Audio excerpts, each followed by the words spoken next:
Ready? Good morning. I'd like to call the Door County Board of Supervisors to order on Tuesday, December 20th at 10 a.m. Would you please join me for the Pledge of Allegiance? I pledge allegiance to the flag of the United States of America and to the republic for which it stands, one nation, under God, indivisible, with liberty and justice for all. Roll call, please.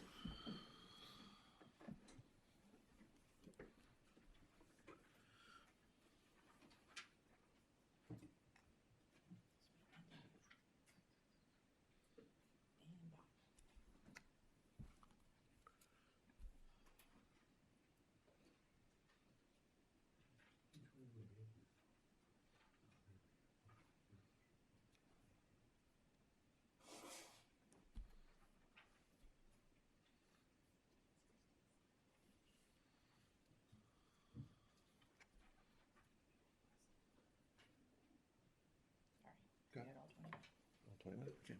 We have 21 present. Thank you. Presentation of the agenda.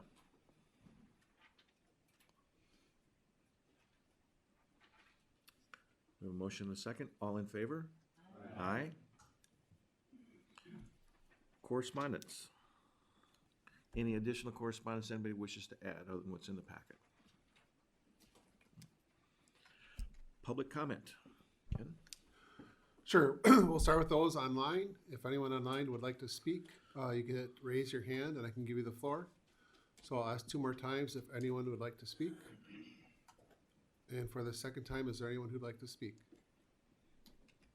Nope, that is closed. Nobody here. Linda wants to speak. Linda, go ahead.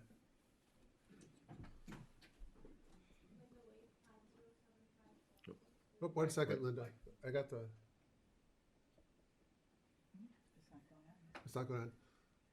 Would you mind coming up here? That mic's not working. Sorry about that. You're on camera. This was all planned, Linda. This one has a better zoom and it gets closer. You caught me. Anyway, just a couple comments on the ARPA funds that are proposed to be awarded. American Recovery Act, so recovery and assistance.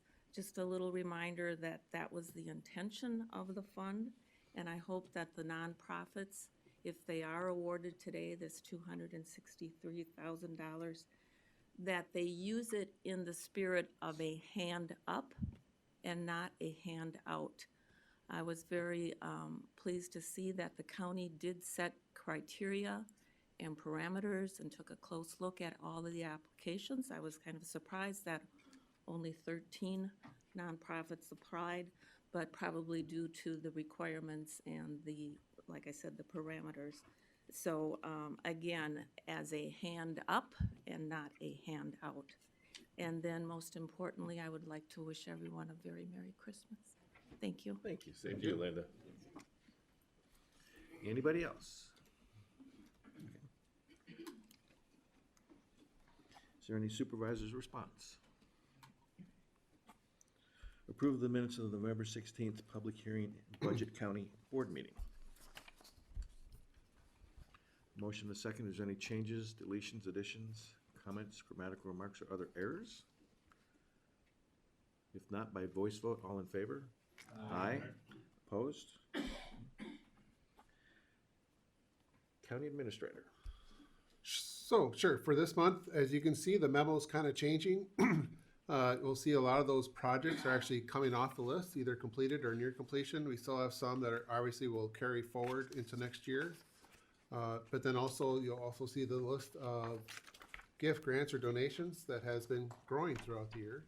But we've been tracking that throughout the year just for your reference. So if that, nothing else to report. Any questions of Ken? Morgan. One question for you. I've had a couple people reach out about the broadband survey that is circulating, and their internet is not allowing them to take the survey because it's so poor in their areas. Is there an alternative method that people can get a hold or get that information to Jessica? Yep, you can actually call Okay. Jessica in our broadband office with that number, Okay. and they'll actually send the survey. Or if they have the printout already, they could actually mail it to her, and Okay. she's actually doing data entry on those behalves for all Perfect. those. Thank you. Anybody else? Okay. We're going to move down to one of our special reports, the Door County Economic Development Corporation with Michelle. Good morning, Michelle. Would you please come forward?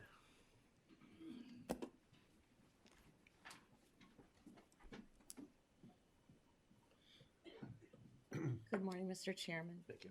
Good morning. Good morning, Supervisors. Thank you for allowing me to take a few minutes to speak with you, and thank you for all of the support of the Door County Economic Development Corporation over the many years. I wanted to just first give an introduction of myself. I have been working in the field of economic development for more than 20 years. I come from Phoenix, Arizona. I've been in economic development there, and in the Madison area, the village of DeForest to be specific. Working at the local municipal level, the regional level, and the sub-regional level. I do have some family ties here. My husband's grandfather was actually a county supervisor for Door in the past, John Laurie. So I do have some ties, so that's good. I've been very welcomed here, and I feel great about being in your community. I'm in my 7th month as the executive director of DCEDC. I have a new staff, and I feel we're on a good track for stability and enhanced impact for Door County. So I wanted to talk to you a little bit about that today. What I included in your meeting packet and handed out today is the DCEDC strategic plan. It's this brochure here for 2023 to 2025. So this is the basis of our activities over the next 3 years, built around 4 pillars of economic development based on the specific needs of Door County, which mirror what much is happening around the country.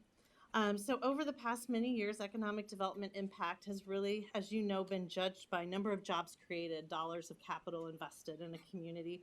And these are still important markers to determine the growth of the economy. However, economic development has changed over the past few years, and the focus has shifted to things, as you very well know, like connecting businesses to available resources when the pandemic hit, enforce the need for our need to attract talent, and workforce development to ensure that current businesses have the people they need to succeed and expand.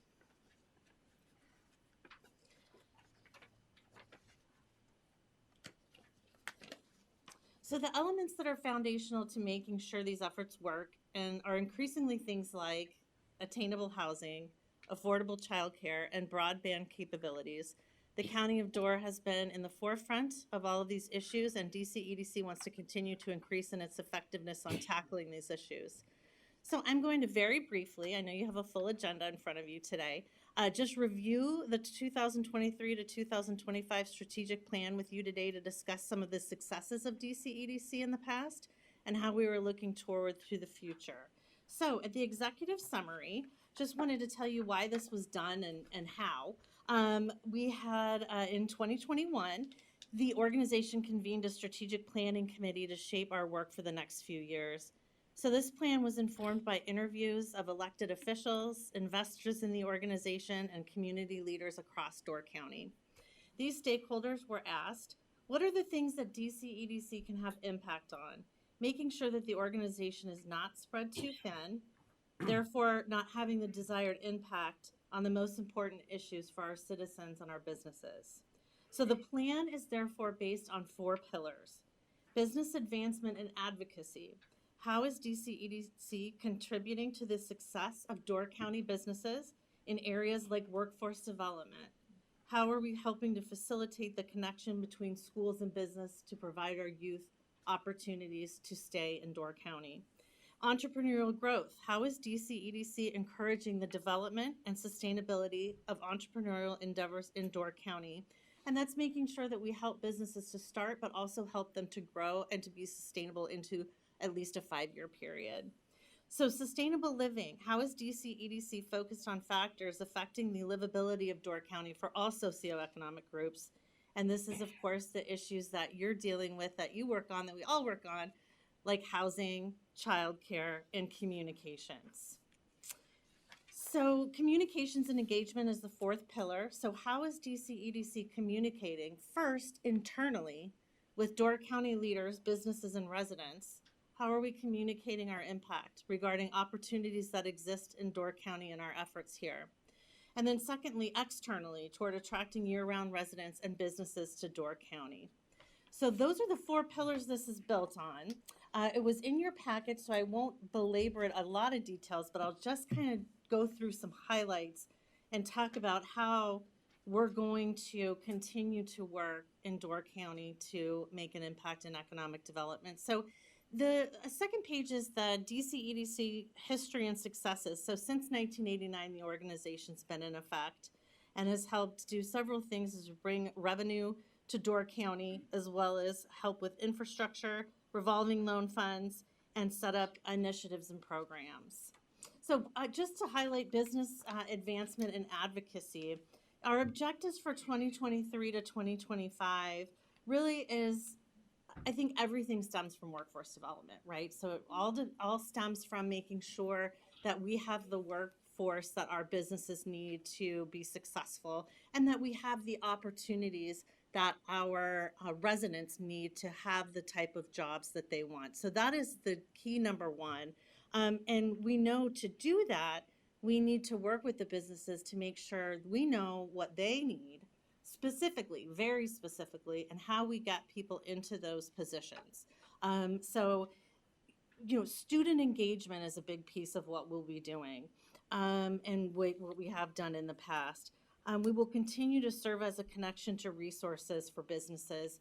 During the pandemic, really everyone had to pivot with what they were doing, and certainly DC-EDC was no stranger to that. I certainly was not there during the pandemic, but by the numbers, DC-EDC has really connected 2,000 businesses to more than $14 million in funding, and that's at the state and the federal levels.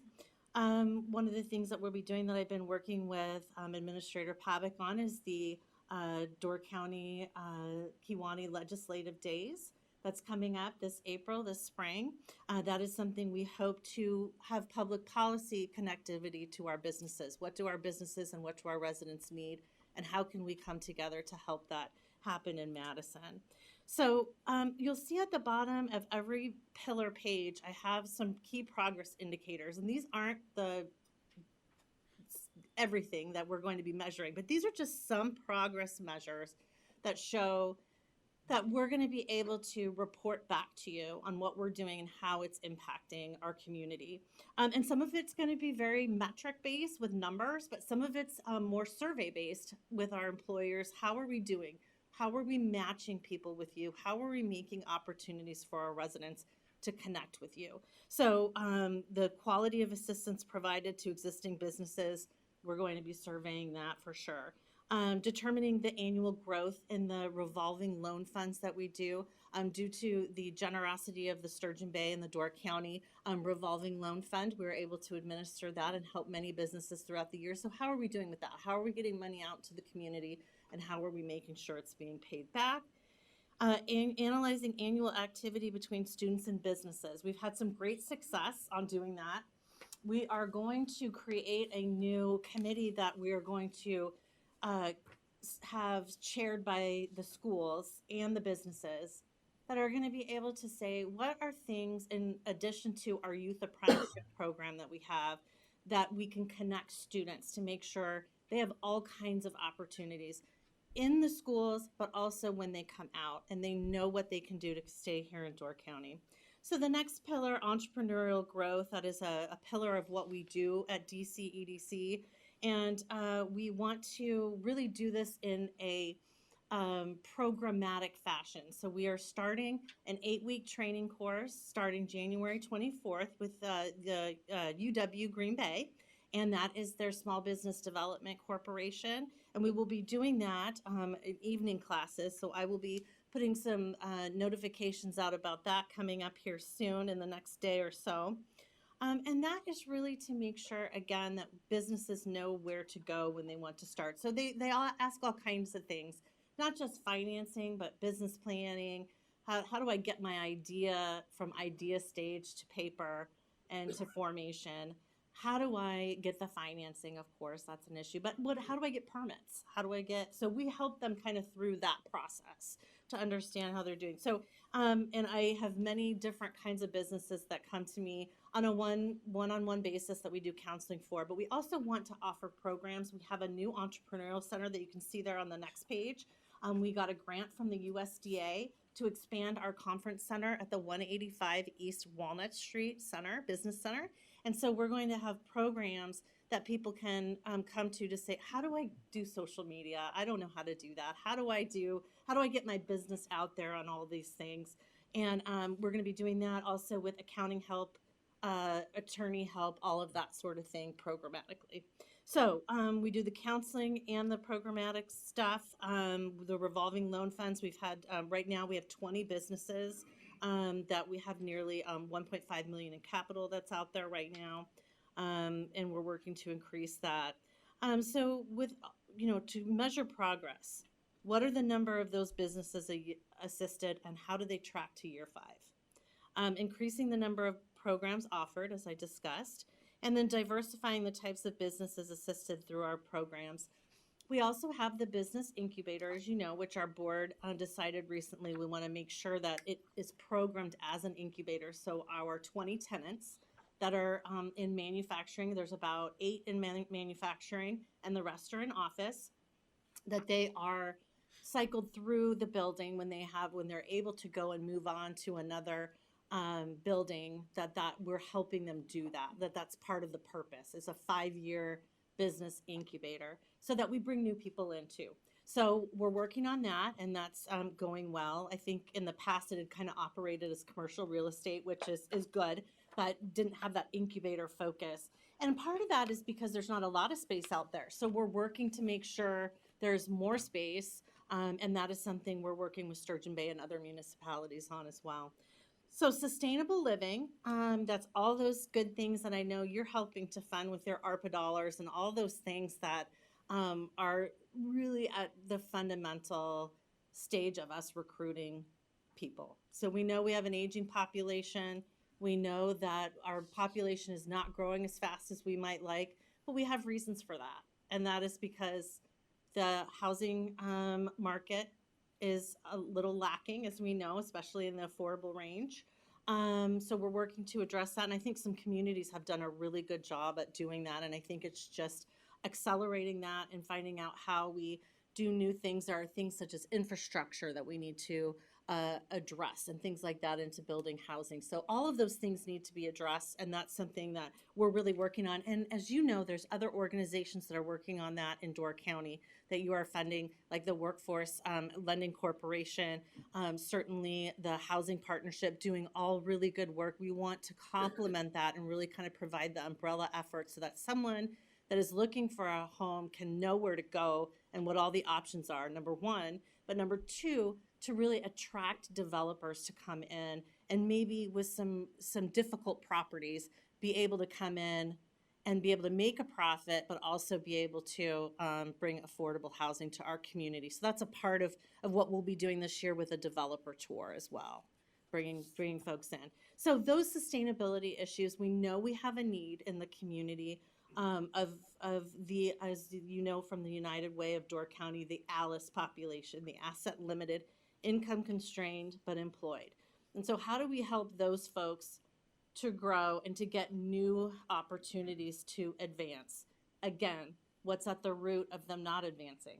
Perhaps childcare needs, transportation. It's us finding that out and being able to connect them to opportunities. So that's a role that we want to play at DCEDC with our help from other organizations that do that work very well, like United Way and others. So communications and engagement, I'll just end there with saying that, that's one of the most important things that we do is we need to communicate what we're doing. So how are we being successful? How are we impacting the community? And how are we engaging the community in those efforts? So we have certainly residents and businesses, elected officials, and others that want to be a part of how we are able to contribute to the community, and we want to be open to that internally, as I said before, being that place that people go for the information residents need or want to know how to contribute, but also for everyone else who wants to know, how do I help enhance economic development in Door County? And we have a lot of that, actually. We've been on some radio shows and some other things, and we've been able to podcasts and things like that, and we've been able to get interest from residents that kind of call and say, okay, well, I'd like to know kind of more about what you do, and how do you explain that? How can I help?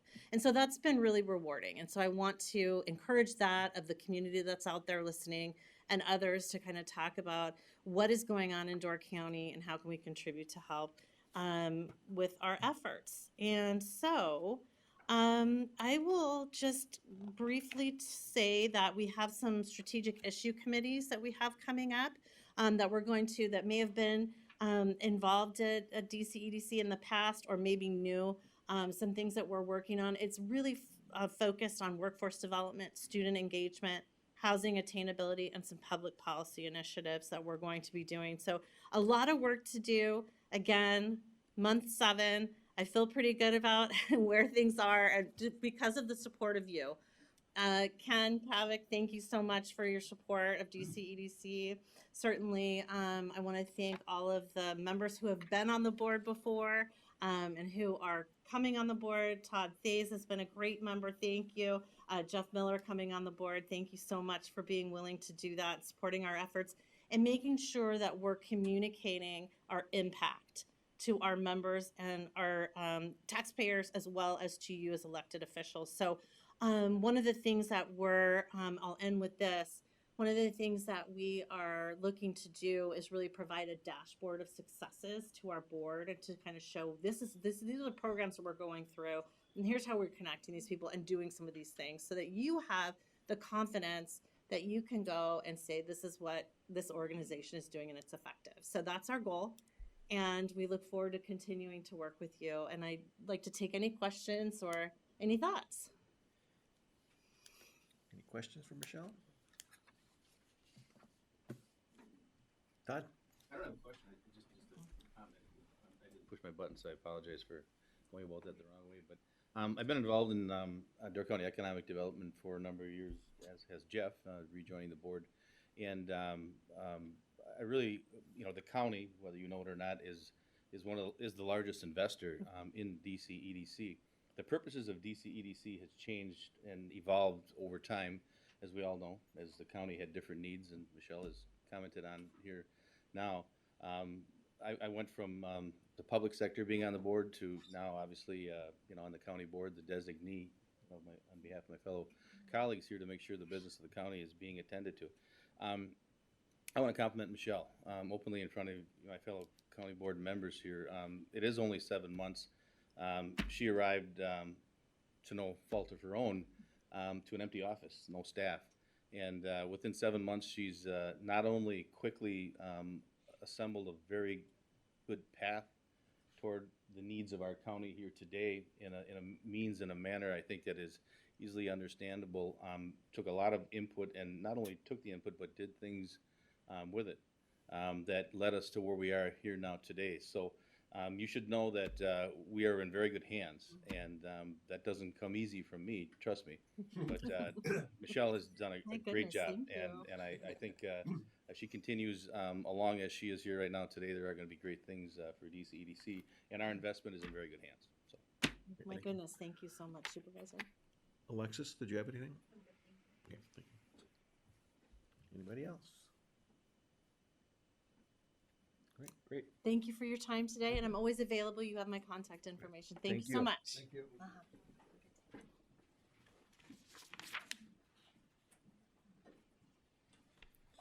Okay, pending business resolutions.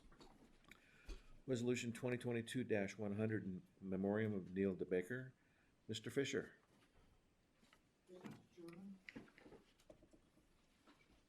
I'd like to make a motion to adopt resolution 2022-100 in memoriam for Neil DeBaker.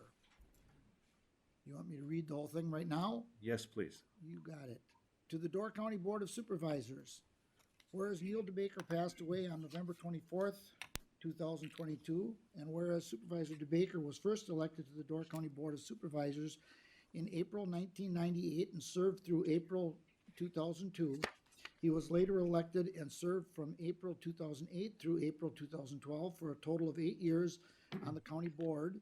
And whereas Supervisor DeBaker represented Supervisory District 6, including the town of Neswampee, Ward 3, and town of Sturgeon Bay, and whereas Neil served on several committees, including Emergency Services, Communications, Highway, Law Enforcement, Judiciary, Ad hoc Building, Property, Legislative and Resource Planning, and whereas Supervisor DeBaker also served as Chairman of the Property Committee, now therefore be it resolved that the Door County Board of Supervisors assembled in regular session this 20th day of December 2022 extend our sincere sympathy to the family of Neil DeBaker with this acknowledgement of his dedication to the citizens of the County of Door. By voice vote, all in favor? Aye. Thank you.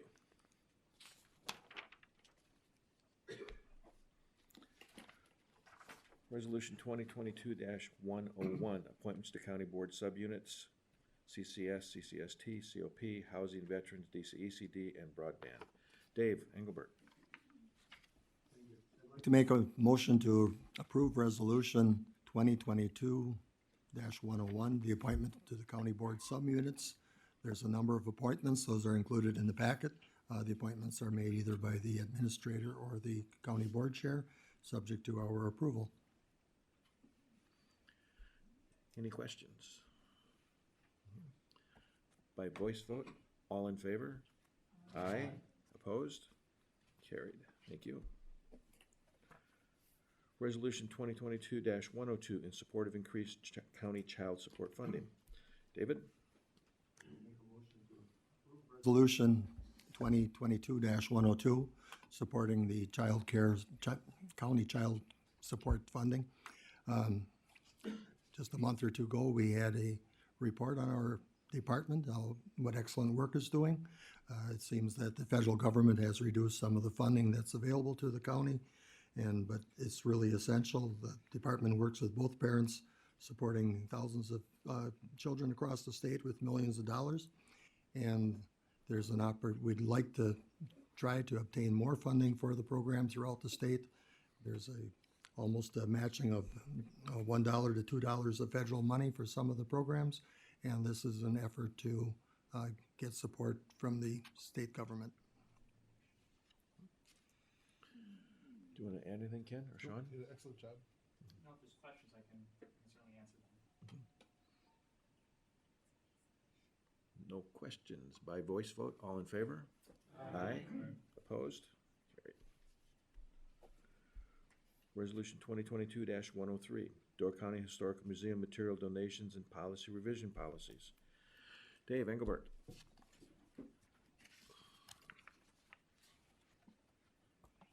On 103? 103, yes. Yes, that would be Roy. I'm sorry, Roy.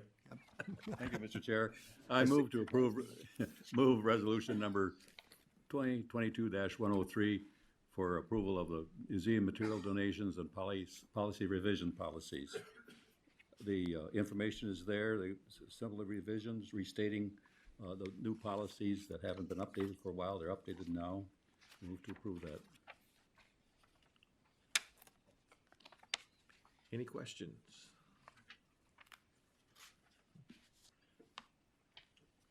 Jeff?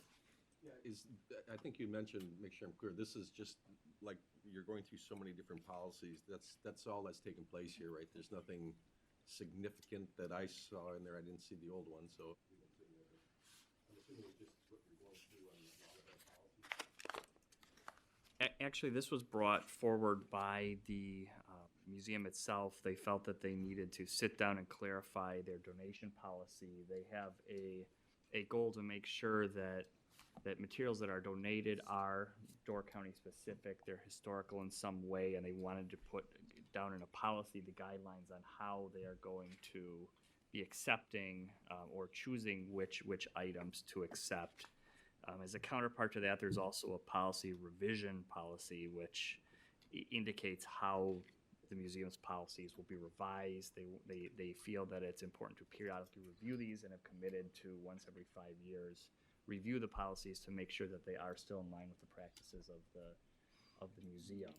So this isn't something necessarily that our office took an initiative to do. We did review it, but this is something that the library felt, or the museum felt was appropriate and needed. Anybody else? Okay, by voice vote, all in favor? Aye. Opposed? Thank you. You'll see why I messed up on Roy before. We're gonna call on Dave for every single one of these, except the one that Roy has. Resolution 2022-104, eliminate 2 part-time security deputy positions, create 1 full-time security deputy position. Dave? I'll make a motion to approve Resolution 2022-104. There's a lot of information provided, and basically it's to eliminate 2 part-time security deputy positions and create 1 full-time security deputy position. It's a recommendation of the sheriff. The difference in the budget is approximately $2,300 added to the budget, but it certainly helps her staffing. And so, Any questions? We'll go to the voter board for this one.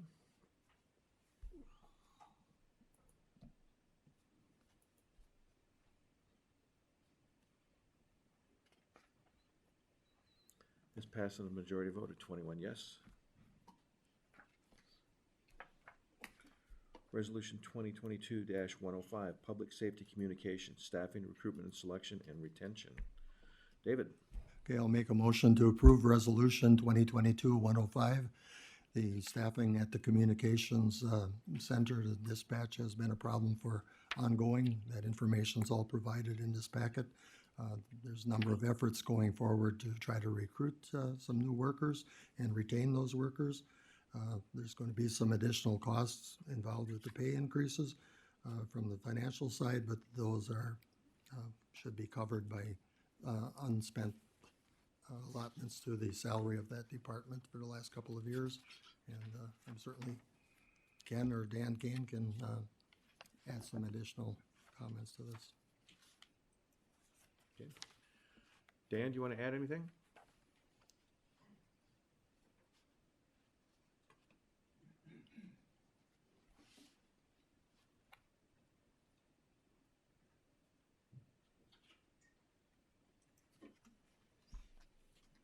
Good morning. Morning. Morning, everyone. No, not much to add. I think the packet does a pretty good job explaining everything. We kind of went over this with that joint committee. For those that weren't there, just a very brief summary. Again, not unique to my office, not unique to this county, not unique to the state. In every discipline, people are struggling to find workers, but especially so we're seeing it in our department, in public safety in general.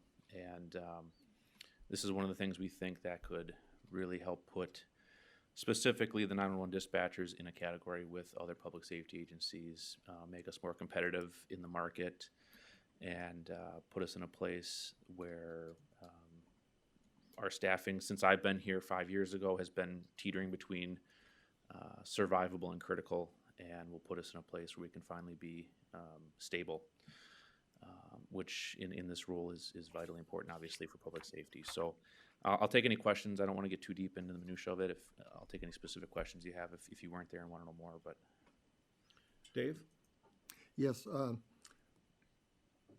at the joint meeting that I attended virtually, I had commented that the Dean of the College of Business at NWTC would probably reach out to you, Dan, as he...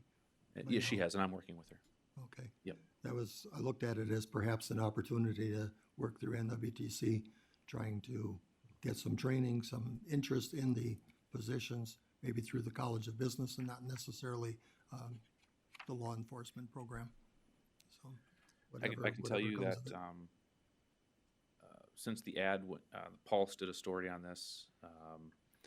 Since that's come out, I've had probably 6 or 7 phone calls to my office of people that are interested already. Good. So, for what that's worth. Todd? Yeah. Obviously, there was a long discussion and debate in the committee level, and the information that was provided was very good and and move forward. I think it's noteworthy that there was a resolution to the amendment to up the sign-on bonus from what was 1,000, and I think, Alexis, it's now 2,000, to try and enhance the ability to recruit. But what, you know, what we all think about is that we've increased the wages for this group, which we have, but there's a lot of work that has to be done to fill these positions.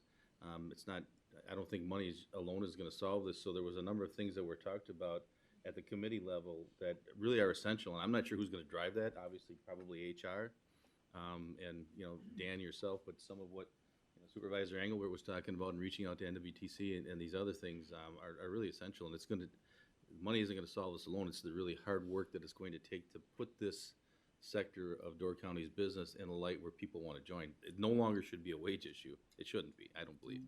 So now it's a matter of, you know, the presentation of the job, the, you know, the conditions of the job and those kinds of things. And I look forward to seeing that success. This is just the tip of the iceberg, and there's a lot that's embedded within this that has got to be done. And I look forward to hearing updates on how the rest of that is coming together. Absolutely. Yeah, as part of the package here, we did include the outreach campaign. So the outreach campaign is going to include kind of the stuff we've always done, right? Social media, internet posts, things like that. We're also doing, I've got tentative contracts with 2 billboard companies for 5 billboards, both in Door County, Kewaunee, and in Brown County. Radio spots with several local radio stations and potentially some Green Market radio stations. I just did a podcast with the Pulse yesterday, so that'll be going out shortly. I think in the month of January, I think people are going to know pretty well that Door County is paying pretty well for these positions. I'll do everything certainly in my power and my ability to make sure that that's known. And really my focus and my drive behind a lot of this, as I mentioned to several people, was that, you know, I want to take what was once viewed as a stepping stone or an entry-level position and move it into what's a professional career and really bring that to light. And it's just going to take a big shift in this is a nationwide perception, right? That's what we're categorized nationally as is kind of a business administration or rather than public safety. So I certainly won't be able to move that whole thing alone, but I think locally in our region, that's where I want to shift our focus to in terms of 911 centers as a whole and the job that they do. So that'll be my focus going forward. Just follow on, just something as simple as, you know, when we hear of tragedies in the county, you know, the Door County Sheriff's Department is thanked, the fire departments are thanked. Seldom times do you hear, you know, Door County Dispatch. I mean, so it's just simple things like that to bring that to the forefront, again, that we all have to think about. Dave Enigo? This is just purely a search for an employment-orientated statement. I listened to a rather popular radio station out of Appleton, and last 6 months or so, there's been a lot more of the Door County businesses advertising for work out there. And of course, that particular station reaches almost to Wausau. So they, you know, it's not easy. It's hard finding people if you have to go that far away to advertise. Yeah, and I think one of the things we have, in my opinion, in our back pocket, kind of the main focus of my messaging, right, is going to be threefold, right? We're Door County. Where are you applying for? You're applying for Door County at a very decent wage with no experience required, and I think that's where we kind of are able to get those people that might not be interested in this. They might think there's more barriers to this job than there are. They never thought about it, but if they say, oh, there's a job that I don't need a lot of experience or education with tuition costs going up to do, and I can test the market and see what it's like, they might be interested versus maybe not having been interested before. So I think we've got that ability. You don't have to go to school for this. We're going to put up there, right, those three things. And I think I've looked around a lot of different billboards. I drive obviously up and down the highway a lot, and I look at a lot of billboards now. So it's just part of what I did. But distracted driving. Yeah, right. You know, this one's on the left, that one's on the right, which one's better, right? And taking into all consideration, I noticed, you know, simpler is better, but I mean, my message is going to be high pay, no experience required, come on in, give it a shot. You know, that's really, I think, what's going to drive. And something I never hear about that particular position, which is also valid for a number of those emergency services positions. This can be very painful on the human and the psyche of the person. You can be taking phone calls that are difficult. I know I could not.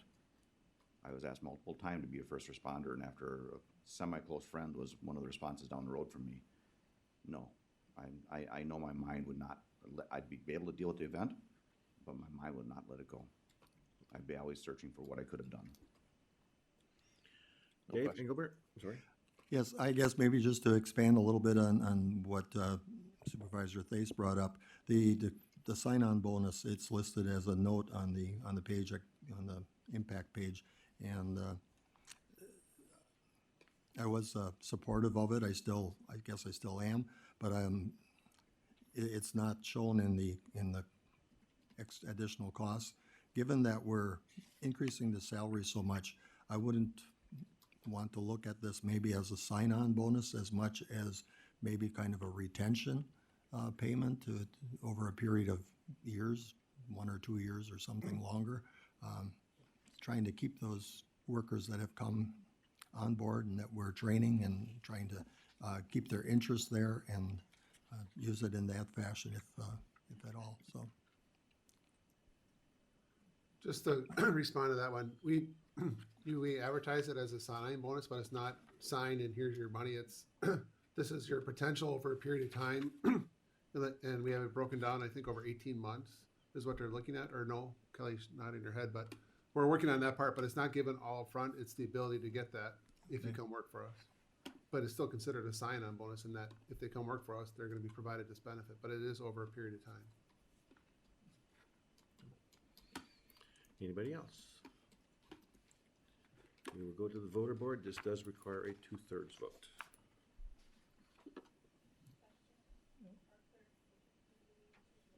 Can't hear you, Kelly.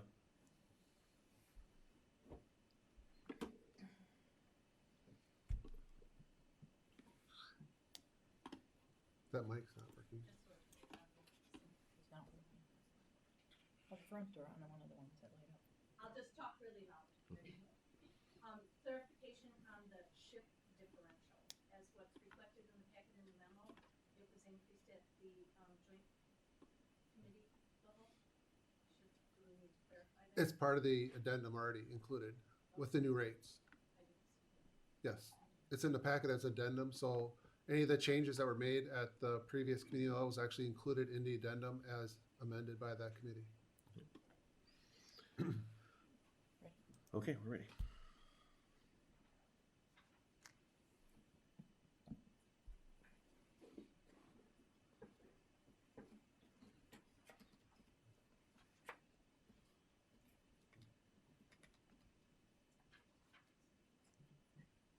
This passed on a vote of 21 yes, 0 no. Thank you. Thank you, everyone. Thanks, Dan. Resolution 2022-106, cessation of supplemental paid leave. David, Okay, I'll make a motion to approve Resolution 2022-106. The program for the supplemental paid leave was established in December of 2020 to help us deal through the COVID situation. And we're looking at closing up those accounts and paying them out at a 50% level by the end of December of this year. want to add anything? I got too many mouse buttons. I know. The only thing I'd add is, again, since it was related to COVID, you can see in the fiscal impact that we are actually using funds related to the allocation of COVID dollars. Any questions? Go to the voter board. I'm sorry, Roy? Yes, thank you, Mr. Chair. Just one question. We're paying out those funds, but what happens to those funds if you don't use it for a supplemental pay? You turn them back to the government, or where would those funds go? You say you have to close them out.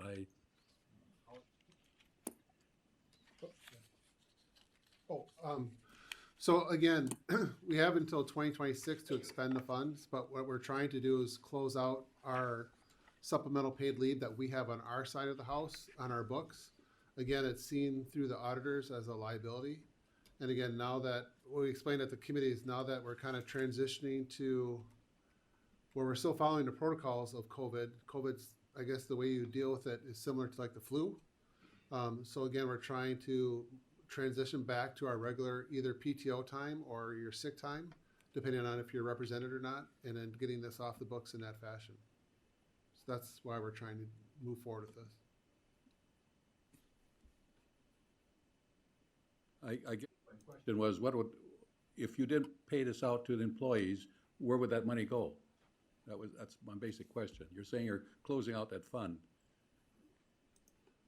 If we didn't use the, I guess, if you recall, remember we set up, I guess, those buckets of money for how to use the COVID dollars. So we're using some of that to close off or pay off this SPL so we don't have it on our side of the books. If we did not do that, we'd still have those funds available for other projects that we deemed fit, would be the best way of saying it.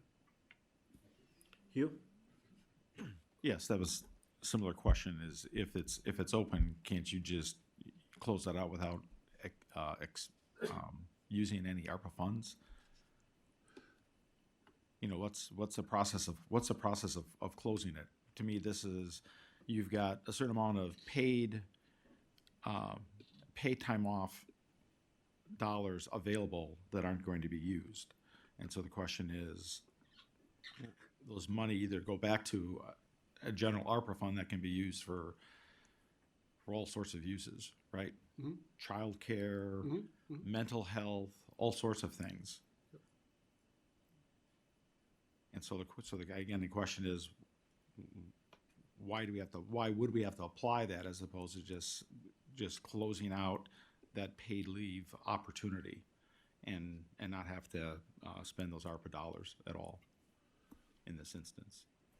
So if I'm getting your question right, is why are we, I guess, paying off or trying to eliminate that time?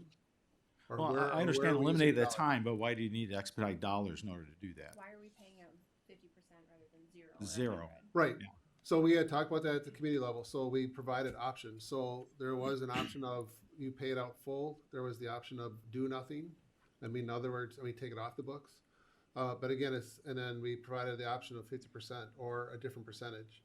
When we discussed it at the committee, it's a matter of how the program was used. So you have individuals that were able or actually got COVID and used that time in that fashion. You had individuals that were required because of school closings or daycare closings to, I guess, in essence, use that time in that fashion. But then you also had individuals that either were able to work from home in one of those circumstances and didn't use the time, or were not sick, but actually worked here and covered for all the situations where we were short-staffed going through COVID. So in trying to figure out, I guess, again, looking at it from what's the fairness standpoint, what do you do? Do you take away that time and say, thank you for working all those extra hours or covering the rest of the department, but we're taking that time away from you now? Or do you say, thank you for this time and period through COVID of, getting us through that period, and we're not going to pay you the full amount because it's time that we gave you because of the special circumstance, but we're providing you a 50% of that time as a way to take that off the books. And that's what the two committees recommended. Yeah. I don't see it so much as taking away time as we're taking away a contingency that was available, due to the exigent circumstances of a pandemic. It's not like we're taking a benefit away, right? We're taking something that was there due to the pandemic for those cases where it needed to be used. And now that it doesn't have to be used, why couldn't it just be, nothing and we move forward? Well, I guess the employees don't see it that way. And again, we still have COVID and the policy's still in the books. So if we have someone that still gets COVID today, they would be able to use that benefit. Likewise, if a daycare, because the staff shuts down, they'd be able to use that benefit where others have. So from that standpoint, that's part of the mentality. If you take it off the books, now they don't have the opportunity going forward in the future. So again, it's a balance act of what's the best solution to, again, from our standpoint, and you can talk with, from Steve and our auditor standpoint, that adds on additional liability that we have to pay or take forward in our payroll contingency. So again, from our standpoint, we have a set time where we thought, COVID was this level of response. Obviously, we're not in that area of emergency anymore, but we also want to move forward and kind of go back to our traditional policies. So what's the best way to get there? And that's what this is about. So I understand what you're saying, but to a lot of the employees, there is a benefit to that time that they have there. And by, I guess, removing it, what's the best way to do that? Because technically, the way we have it on there, if you have something happening related to COVID right now, that's still an opportunity or benefit that is on the books. And we're taking it off the books is what we're kind of talking about. Vinnie? My question was a little bit similar. Just could you explain a little bit about the fiscal impact section that says funds will cover $100,000 in that box? It's just not quite clear to me what that means. Does that mean the bucket that this fund is coming from is what was already allocated to public health and safety from the ARPA funds? I'm just not sure which bucket it's referring to. Thank you. Sure, so for clarification on that, there was a secondary allocation of funds, which was $100,000. So there was 50,000 that was allocated this year, and there's 50,000 that's allocated in 2023. So that's where we're taking, I guess, the first 100,000, and then the balance of that 86,513 would become from the public safety bucket that we had the allocation for there, and that bucket was an area that we used for other, like our incentive program. So it's not like the health and human services bucket. Was the public health in relation to not public health department, but public health in terms of a bucket for use for that. So it's I guess what I'm saying is it's from the right bucket would be the best way of saying it. So the total amount is there, but 100,000 is from an additional allocation, and the 86 is from one of our allocations for that area. Okay. And this is a quick second part of that is where would you said if someone were to have something with COVID in the future, they'd still be able to use that, but does closing this make that not possible because they're being paid out the 50%, or would that go to 2026 that they could? No, what we're doing is again, the goal is to get that special time off the books. Or in other words, if I look at my pay stub, we'll list your admin time, vacation time, sick time, whatever, and there was at one point SPL. We're going to try to eliminate SPL from their pay stub in a sense. So once we do it, it's off. Now, if they have something COVID related in the future, what we're saying is that you treat it just like if you got the flu. Now, you go back to your regular PTO allocation, or if you're like a representative, they still have sick time. That's how they'd use or address that situation. Todd? Yeah, just to add extra context, I think his questions are valid, and obviously in the committee level we had a lot of discussion around this, and Ken and his staff did provide to the committee options for 0, 25%, 50%, and 75%. And there was a lot of debate around that, of course, and Ken, I think you put it best, and I think it's well worth putting here, is that no matter what you do here, there's winners and there's losers, obviously. If you were there are a number of staff employees that use 0, right? So if you were to ask any one of them, I would think that they would feel as though they should have 100% payout because they were a loyal employee who did the things they had to do and they could have taken off. And we all know how some of these things end up getting scammed and all that kind of good stuff. And I think worth noting, Ken, is that I think you did speak to your staff, your department heads, on what's a good way to handle this. Again, knowing there are going to be winners and losers. Again, I don't want to put words in anyone's mouth, but I think the recommendation was that maybe 50% would be something that would be viewed as a happy medium. There was a resolution on the floor in committee level to raise it to 75%, which was defeated, and we ended up with the 50%. And again, sometimes we forget it's about the employees, but it's also about the budget. But this might allows us maybe a happy medium landing spot where you can explain it a little bit, because again, trust me, the person who hasn't used any of it probably will feel as though they were mistreated, and those that used all of it in the first 3 months, are in pretty good shape. So. Anybody else? We'll go to the voter board.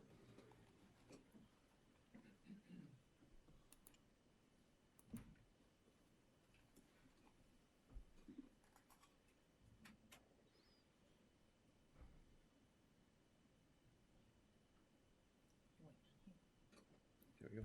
That's probably passed by a vote of 20 yes, 1 nay. Thank you. Resolution 2022-107, resolution to request state revise the current real estate transfer fees revenue sharing formula. David?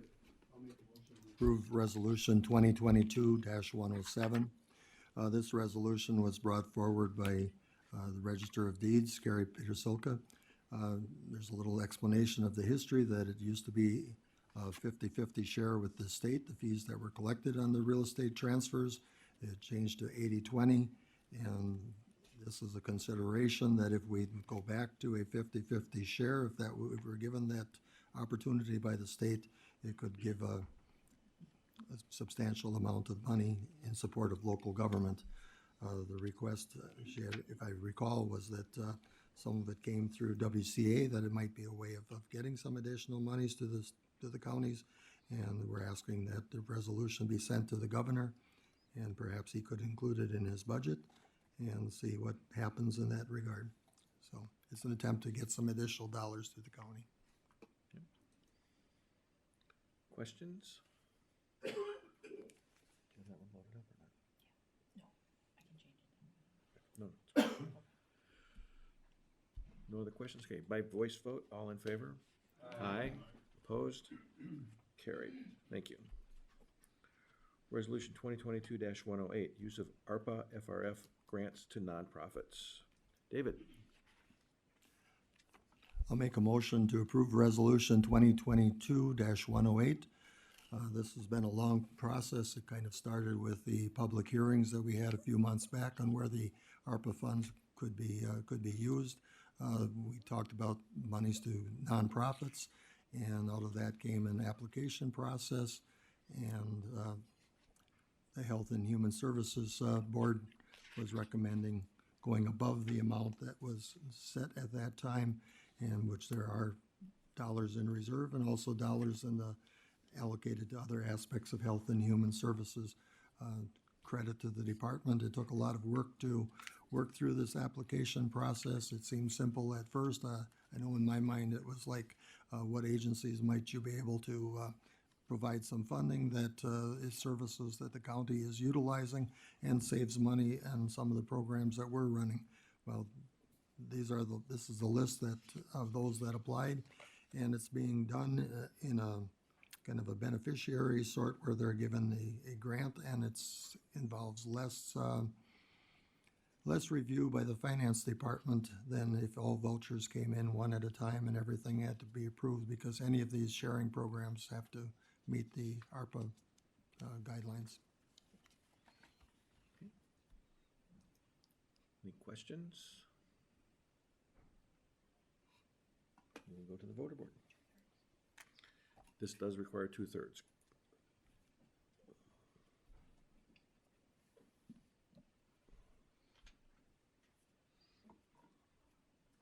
This passes the vote of 21 yes, 0 nay. Thank you. We're going to take a quick 10-minute break. We'll be back at 11:10. Thank you.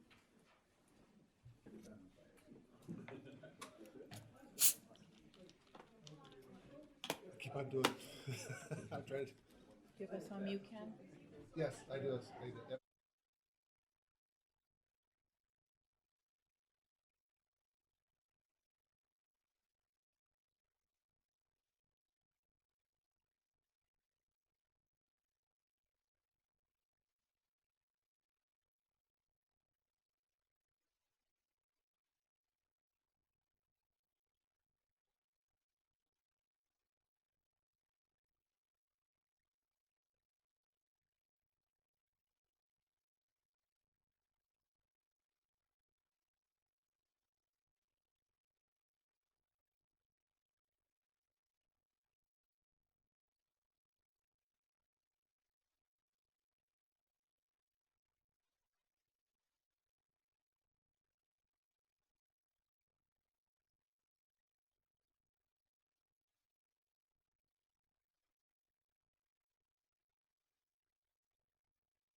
Okay, moving right along, we're gonna move to ordinances. The first thing we have is a report, text amendment for Heartland 10 zoning district.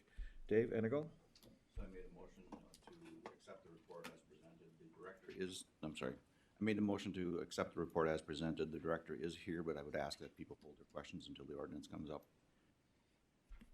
Okay. So by voice vote, we will accept the report. So all in favor? Aye. Opposed? Thank you.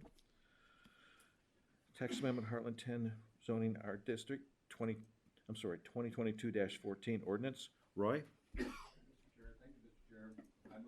Approve ordinance, mandatory zoning ordinance number 2022-14.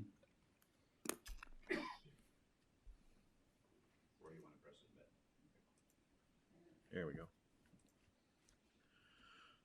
Mariah, do you want to give us an overview?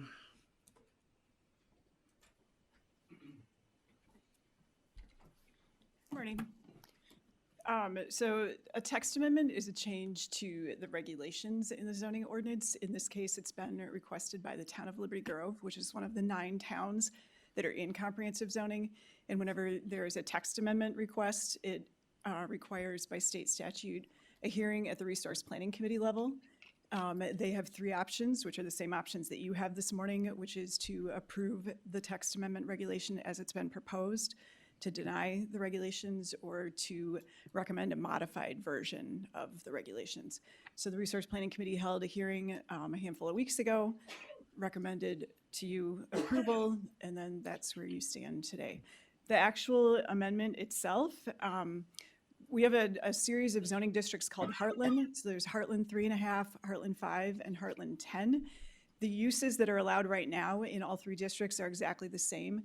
This would change the uses allowed in Heartland 10 so that auto repair and or trade and contractor establishments could be established on those Heartland 10 zoned properties as standalone uses. And I use the phrase standalone because right now in any of the Heartland districts, 3.5, 5, or 10, you can have a home business that's conducted by a resident of the property that does either auto repair or trade and contractor. But this would allow for auto repair or trade and contractor on those Heartland 10 properties without a residence present.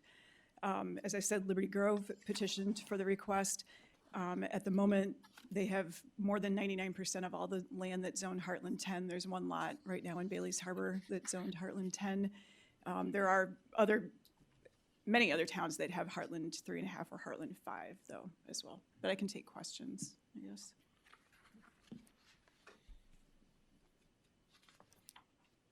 Any questions?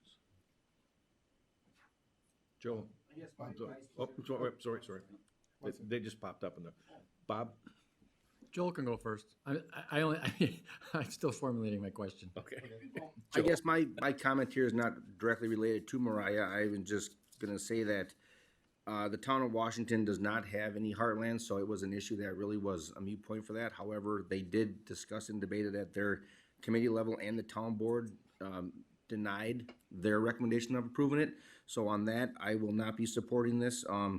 Reading through the information that why it was not done, it to me seems like it's not the proper thing to happen, and this sort of thing is. And on a side note, not very often do I get calls from constituents on the mainland, and I did on this, so it had my undivided attention when I did, that had concerns and questions about it. So it's something, at least in my head, what we all know about the type of business and operation that this is conforming to. It's something that, at least to me, also in supporting this, is not a heartland zoning thing. It's a commercial thing. So I will not be supporting it just on the principles and premise alone of my constituency and personally why. So. Ready, Bob? Yeah. Thank you, Mr. Chairman. I've had a couple people, a couple conversations wondering about this. It does seem to me, and the concerns that have been brought up, it seems like sort of a commercial use out in the countryside seems to maybe not be the greatest idea. I'm wondering, Mariah, can you tell us, would this change, so this is just changing Heartland 10, would it affect any of the other Heartland designations, or would that be another change that we would make at a different time if someone Right, wanted to do right. that? The proposal is to just allow those two uses in Heartland 10. There obviously is the opportunity for somebody that zoned Heartland 3.5 or Heartland 5, or anything else, I guess, for that matter, to petition to rezone to Heartland 10. Because any property owner has the right to petition to rezone their property to any district that they choose. Doesn't mean they'll get it, but they do have the right to petition for those changes. Okay, thank you. Yeah, it just, to me, seems like it's, I don't know if, using the right term, it seems like kind of spot zoning, or I feel like, I gotta go with kind of the precautionary principle and really feel like we're opening this up. This could really change the nature of the countryside, and I just think there's unintended consequences here that we're not, we don't see yet, and I'm not real sure. I feel uncomfortable about the potential environmental impacts of businesses out in the countryside that maybe, I don't know, would they be subject to the same kind of, I guess, environmental type oversight if they were in, say, like in a municipal district, or, I mean, is this? Well, so the way it's being proposed, the auto repair or trade and contractor would require a conditional use permit, so there would be a hearing before the Resource Planning Committee. As with regard to what kind of environmental impacts there would be, like if you're worried about waste or things like that, most of that would be regulated by the state. And the way the state law is set up right now, with the act from a handful of years ago, that kind of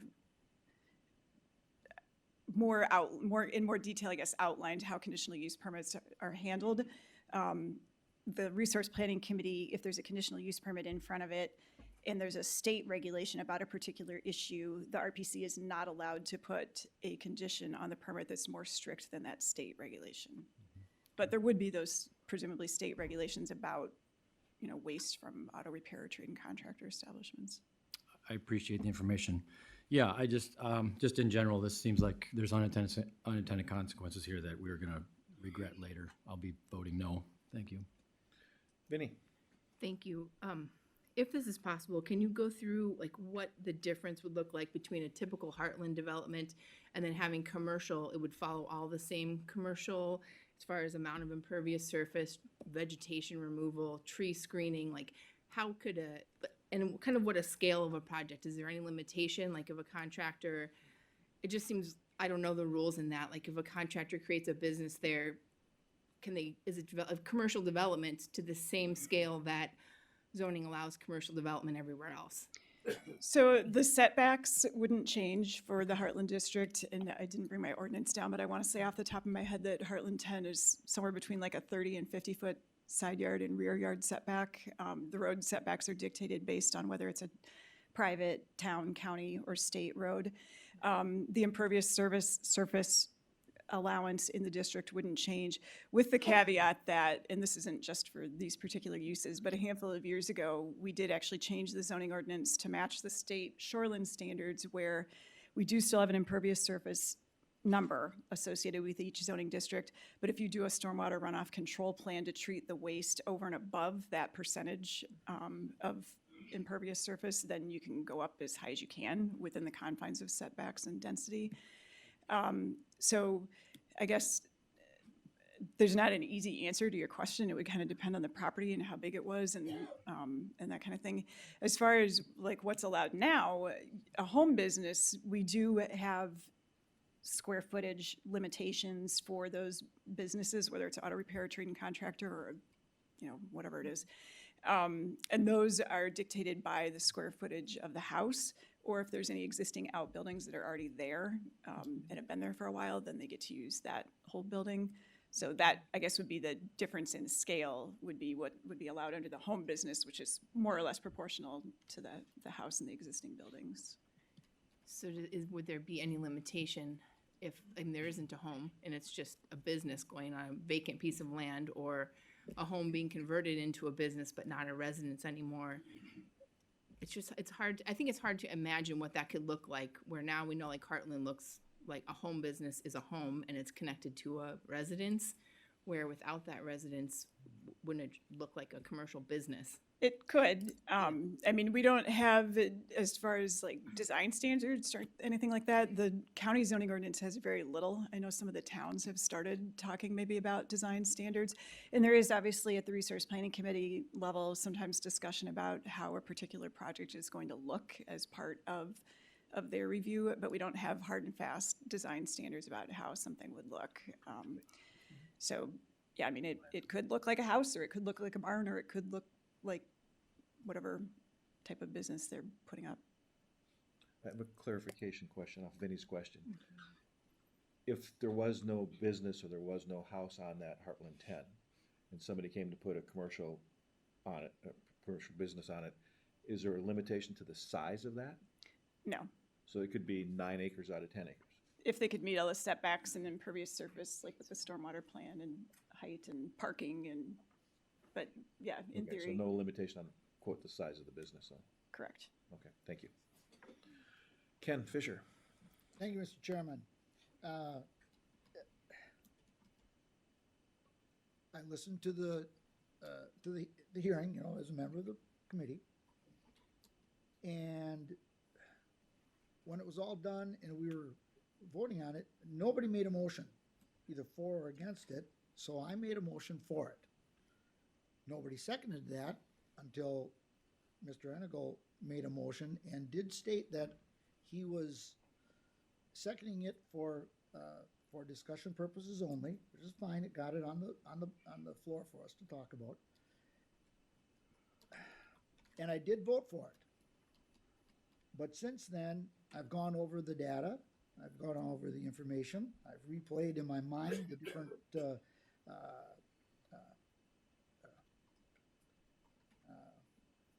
testimony, and came to the feeling that I don't feel comfortable with it. I don't feel comfortable with it. I've come to the conclusion that I'm not going to support this. I'm not for it. I don't think it's the right thing to do. So I'm just letting everybody know that no. I think what I should have done is made a motion to deny it right from the get-go instead of a motion for it. But anyway, that's where I'm at. I'm not going to support this.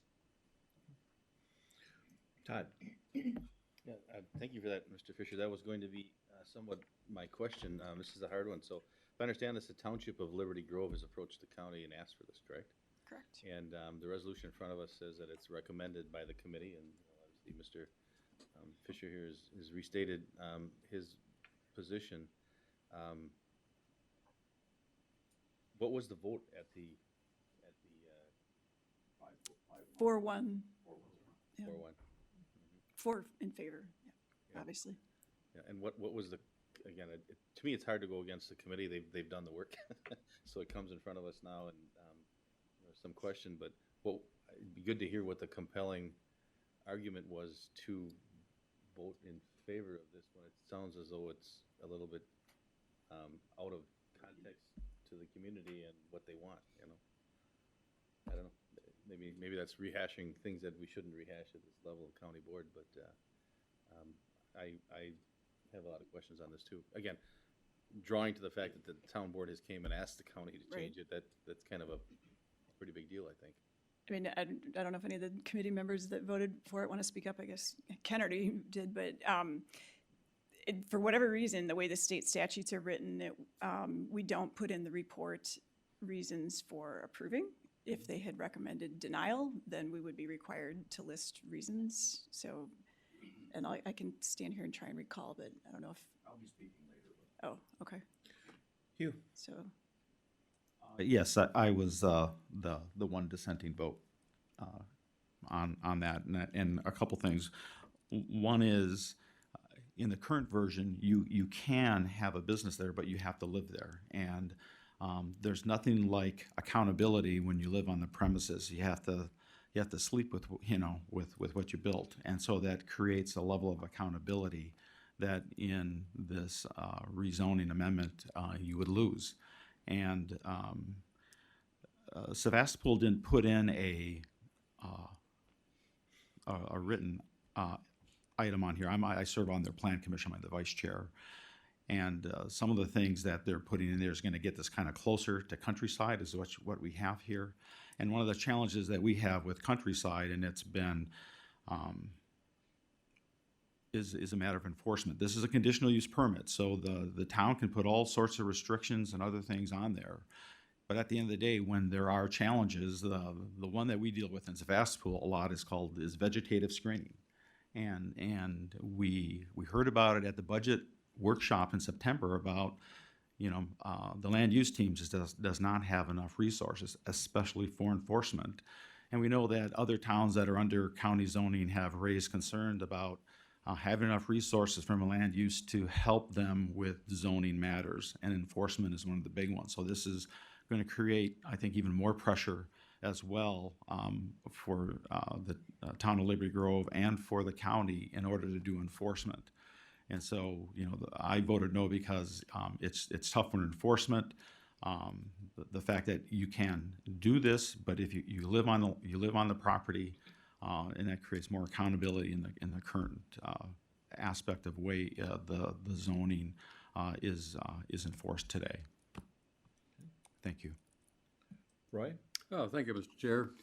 Yes, it was brought before the Planning Commission, and so why did we approve it? Well, Liberty Grove asked for this because there's a lot of violations going on, and we've had cases where the petitioner came before the committee and said, I live on the property, but somebody else is going to be operating this business. And of course, we denied it because somebody else is denying the business, going to operate the business. That same person came back again and said, no, I'm going to be operating this business, and this other person is going to be working for me. So then we could approve it. So Liberty Grove came before our committee to ask for this, and it's Heartland 10 is just what it says. It's 10 acres.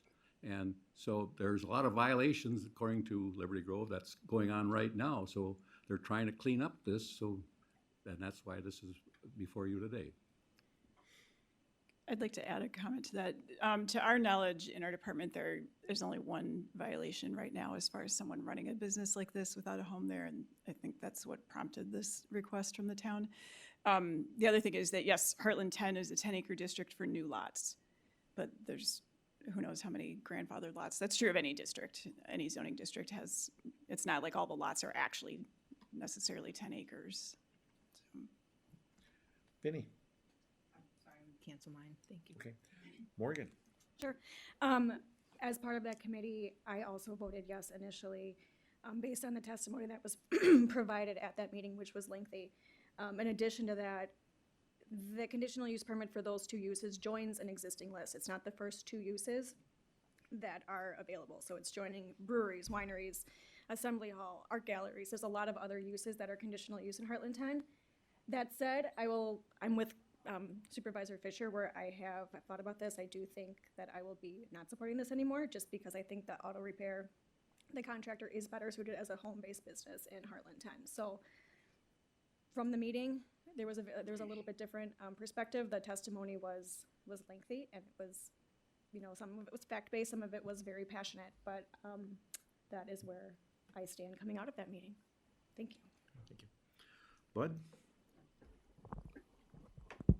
When the town first started wrestling with this a while back, the thought was to change and add countryside zoning to the town.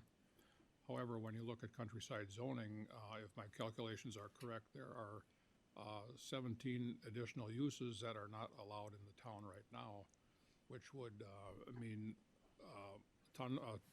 that many more uses, and the town did not want that number and the type of uses that were there.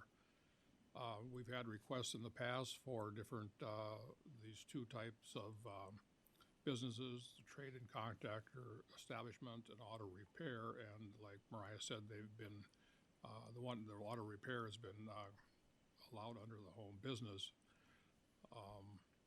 What this does is someone who wants to start a business, if you have a family who owns property and they might have an adjacent lot that's HL10, it allows them to start a business without having to build a home on that parcel first. There could be, the family might have a home right next to it, and it would eliminate the need for an investment of building a house just to get a business going. The town is in its deliberations lately are trying to promote ways to retain families, promote economic development, and that's all listed in the town comprehensive plan that's been developed over the years. These endeavors are subject to the RPC and conditional use. I would not think that there are going to be humongous buildings on these properties, as has been mentioned this morning. The town board and the plan commission do not see a proliferation of commercial businesses in the Heartland 10 area. And that's why this was decided to go with this instead of doing a countryside, which was the alternate. And if this does not go through, I think that they might be looking at this again. I don't know for sure, but those are the reasons in the background why we're here deliberating this today. Thank you. Dan? Yeah, I usually vote for what the committee recommends, but I see some of the committee has certain thoughts to change their mind. What would be the correct motion to send it back to committee? What would be the correct motion? To send it back to committee and start over? Just that. Okay, I'll make Would we that have motion. another hearing, though? Wouldn't we have to start the rezoning process over? Or, I mean, the amendment process? Because it wasn't it was a hearing. It was a public hearing.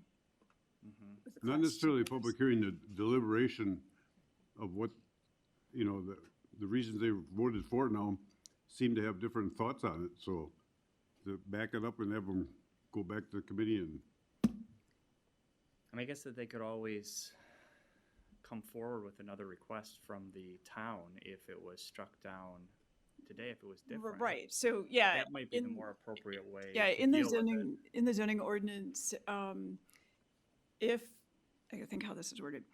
If a petition to amend something is denied by the county board, then whoever requested the petition either has to wait 6 months if they want to come back with the exact same request, or they can come back right away if they have a request that's different. So, like if, I don't know what the difference would be if it's limiting the number on a lot instead of just as many as can be fit on there, or limiting it to 10-acre parcels or something like that, then that would be considered different, and then the RPC could hold another hearing right away. Pardon me? No. You can't appeal a not in this case. zoning amendment. If I make comment in references to Rosswood, which again, I wish to speak towards the end. You've had two board members of the 5 committee member, one that already voted against, unlikely to vote for it if it went back. You have 2 board members that have already spoke that they are likely to vote against it anyways if it went back. And eventually, when I speak, I would be basically saying the exact same thing. So sending it back as is would not make a whole lot of sense if somebody were to make a motion that route.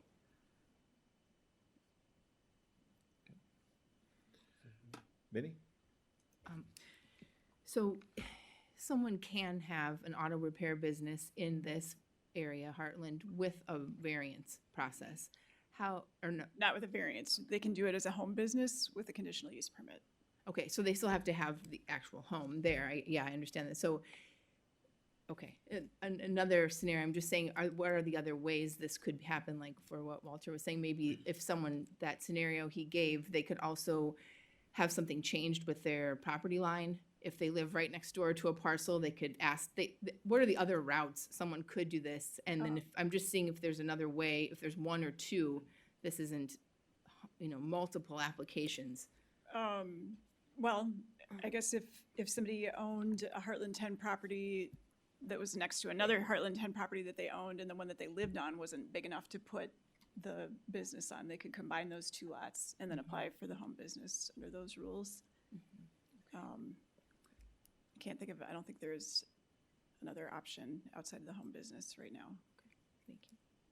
Or rezoning to a completely different district. I mean, if somebody was near, like, so in the case of Blue Ridge Grove, if they were near, downtown Ellison Bay or Gills Rock or Sister Bay, and it was an area that might make sense to rezone to like a commercial district, then that would be an option. And then they would apply for the trade and contractor or auto repair as a standalone.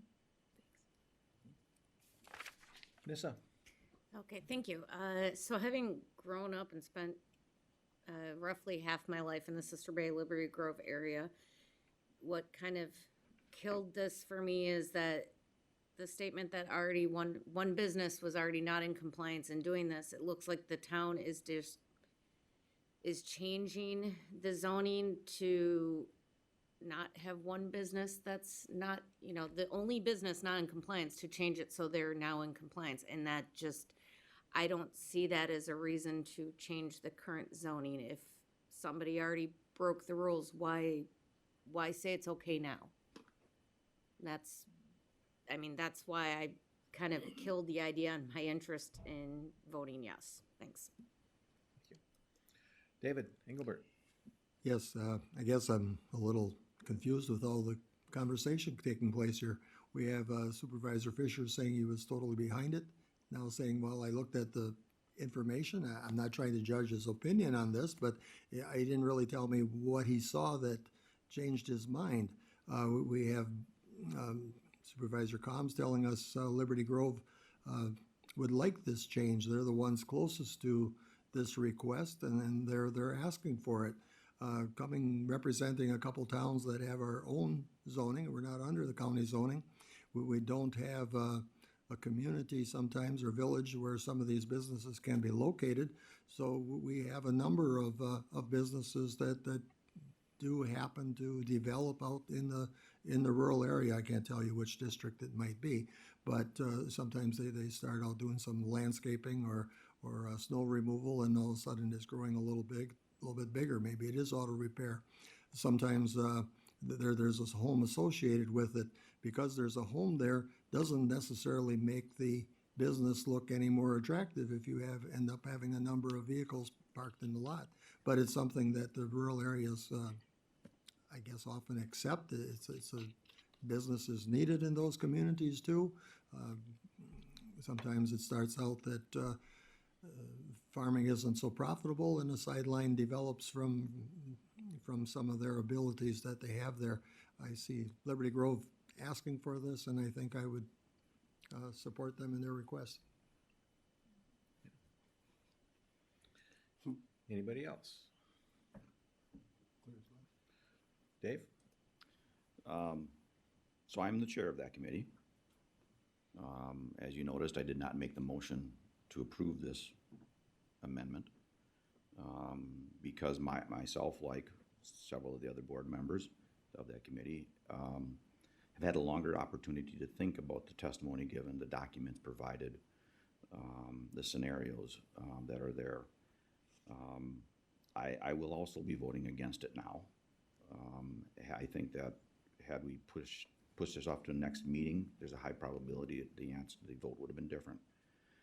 For me, reviewing the data, I try to be as neutral as possible. The information being given in the packets, the information being given in the testimony, I kept heading towards, and this is the wrong term, but it is a comparable, spot zoning. This is, for whatever reason, a change to a type of zoning that really only affects one municipality at this time, for a very narrow window of all the different stuff. One of my initial questions, well, why didn't they just change to a different type of zoning that allows this? And I went and looked at the chart, and I certainly could see why. But that's also not necessarily a logical reason to basically create a special purpose for a single municipality. Why it's not in the rest of the municipalities, I don't know. Heartland 10, by my historical understanding, is meant to be more of a strong rural look, act, and feel, with some relationship to the person that owns the land living there for any kind of businesses that might show up there. Some of the types of uses are tied to the nature of the type of use, quite often the rest of the land activity. So it's not unusual to find, say, a winery attached to a piece of land that has 30 acres of grapes. It's a natural activity. Cherry factory, same thing. So in my mind, why weren't they going to to countryside. And that's the closest comparable is countryside. And at the meeting, I asked that question and I asked the differences. So I tried to view it as that type of use. That's actually what got me to vote in favor of it at the meeting. During the meeting, both sides effectively did an excellent job of presenting their cases. Historically, town planned requests are viewed favorably by this group, this body here, as well as the committee itself. It still didn't seem quite right for me. You had, for me, you know, you going through the meeting, great questions being asked, great answers, great understandings. But then we go to our regular meeting, and I can't get somebody to make a motion. Supervisor Fisher then made a motion, and I couldn't get somebody to take a second. So as Supervisor Fisher said, I seconded for sake of discussion. And I would say during that discussion, looking at the maps is what kind of lent me over the edge to accepting this idea in Heartland 10. A reminder that Heartland 10 is a zoning district. That means that any new lots created have to be 10 acres or more, but there are a tremendous amount of lots there that are smaller than 10 acres. That are legal because they existed prior to creation. Reminder that, and this is one of the parts that made me think more about it, it's one of those questions that came up during the meeting that I didn't really think about. It kept nagging me in the background. Theoretically, if this went into place, there could be multiple businesses on a single large lot that are doing these two types of businesses. So it's not just a matter of somebody owning a 10-acre lot and wanting to put up his personal auto repair business. There could be a separate detailing business. There could be a separate collision repair business. And again, these are the worst case scenarios, but I'm trying to compare all the different options that are there. I'm disappointed, but I've seen this not only in my days of being county board member, but as a citizen or on some other committees, to see that while this change is substantially affecting a single municipality of the 9, we got nearly no response back from the rest of the communities. That, in theory, if they created it, this would affect them as well. You know, it just doesn't feel right. It feels like the equivalent of spot zoning for me. And I'll tell you, if there was a motion made to send it back to the committee based on the comments made here, it would die, and you'd have to be accepting a report to deny it. I think that under the circumstances, there's a reason why I did not make the standard motion, and I will be voting against this if it gets to that point. It just doesn't feel right, and if I'd had one night to think about it, I probably would have voted differently at the committee. Thank you. Okay, thanks, Dave. Bud? Again, I would repeat, we had looked at countryside, as is mentioned here, and the town didn't want all those uses that were in countryside. There's a ton more than the two that are being requested. And in the economic climate today, we looked at it, the board and the plan commission looked at it as a way for families to retain their younger people in a type of business that would and could operate in this situation instead of graduating from school, moving away, and not having a chance to continue in a family business up here because it just couldn't be set up. So those were big reasons that the town looked at this and wanted to keep something like this get something like this in effect. So in the economic climate today, that it would help retain these people and move forward, and look with the consideration that conditional use is in effect. So it's not like it's going to run wild. Thank you. Todd? I guess we don't want to belabor this forever, but like the two Engelberts here, I am a little concerned about a request from a township coming to a county board and all the testimony having been done all the public hearing having been done, and leaving that meeting with what appeared to be a recommendation by that committee and the county board, unweave all of that at a broader vote, and really not having all the testimony and hearing, dissenting votes, from the committee level.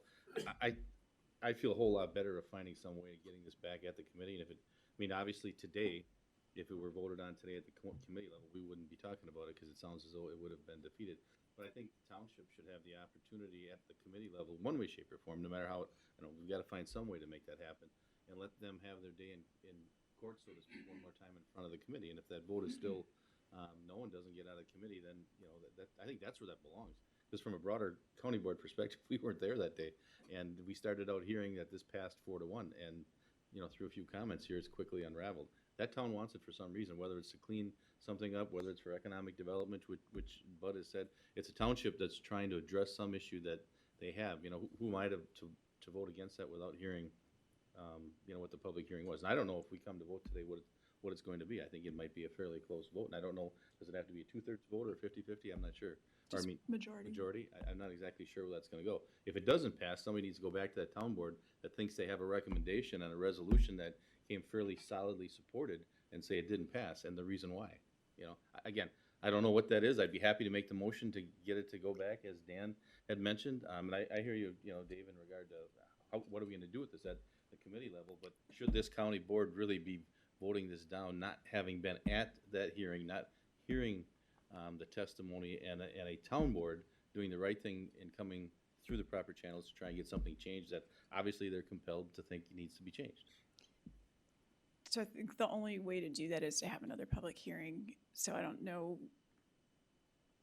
how, I guess I'd have to talk to Sean. Like, would we just take the exact materials that we got the first time around, or do we just start over? In which case, do we just start over? Or I think the easy answer for the board is, I think that the board does have ability to send it back to committee. How that looks, we'll have to figure out, whether it's another public hearing, what form that is, or if it's a committee review of its existing decision on direction of the board. But I think the board does have ability to send it back to committee. And at least the town has the opportunity to know that this came apart at the county board level, and maybe, who knows, maybe they won't come back.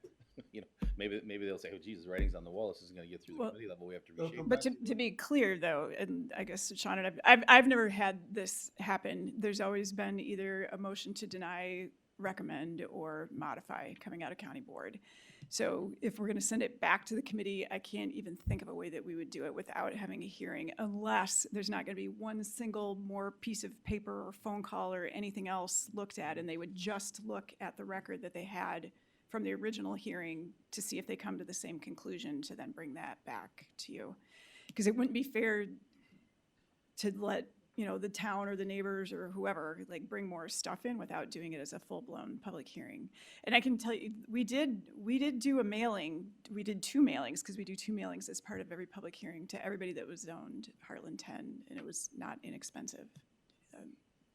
Right, and as Mariah points, that is the other option here, that if it does get denied at this level, it could always be resubmitted and go through the process again. But at that point, it would be another public hearing. It would be a more traditional approach to having this go through. Yeah, but I think what I think I heard was that, all right, we're not gonna take action, we're gonna send it back to committee. Let committee and let corporate counsel figure out what happens from there, and just don't take a vote today. And by means of sending it back to committee, we're not committing one way or another. We're not denying the town's request. It's just that there seems to be on this board floor some insecurity to the resolution, which comes to us. It's kind of awkward. It's coming to us fully supported, reasonably fully supported, and comes apart at the county board level. If I'm that town chairman, I feel pretty hollow saying, what happened? How did I not hear about this testimony that's on the county board floor that causes the committee no longer to support it? Why didn't I hear about that in the committee level? So again, I wasn't there. I'm just offering maybe a position that they may take, or we may as a county board want to take. So I don't know, if Dan were to say, I make a resolution to send this back to committee, and we take a vote, we're not committing one way or another today, right? Can I add something just for the little confusion? Again, I guess I'm trying to figure out a win-win area without, so if we deny it, then they don't give the town the ability to, I guess, address this within 6 months, right? So they have to wait. If you refer it back to committee, in worst case scenario, you have to do a hearing, you have to wait another 30 days. But you could do another hearing, there's a cost, I understand that. But at least that way, you give them an opportunity to, again, open up that hearing. You have an opportunity to say to them, we have these concerns, we're gonna go back to hearing, we need you to address those concerns at a hearing before it comes back. But they could still come back within 3 months to have the same thing before you. So in my mind, it makes sense to refer it back and give an opportunity for that to pursue, so that way if it does come back as is, you can consider that. Likewise, you know, you're not having tons of economic development pressure, although there's might be some projects, but if you say, hey, we're trying to get this resolved the right way within 3 months, at least that way you give that opportunity. So I think it's a safer way, because that way you provide an opportunity to allow both sides to speak again, but you gave some concerns back that now they know as staff that they can work on. Just some thoughts. What? Ryan mentioned the mailings, the town had at least 4 meetings on this. 2 minimum with the plan commission, and we had sent out agendas and notices in the paper on what was happening. And we had very little, if any, there were a couple of people wondering about it at one of the meetings, and then a few people supporting it, but there was no groundswell of either way, yes or no.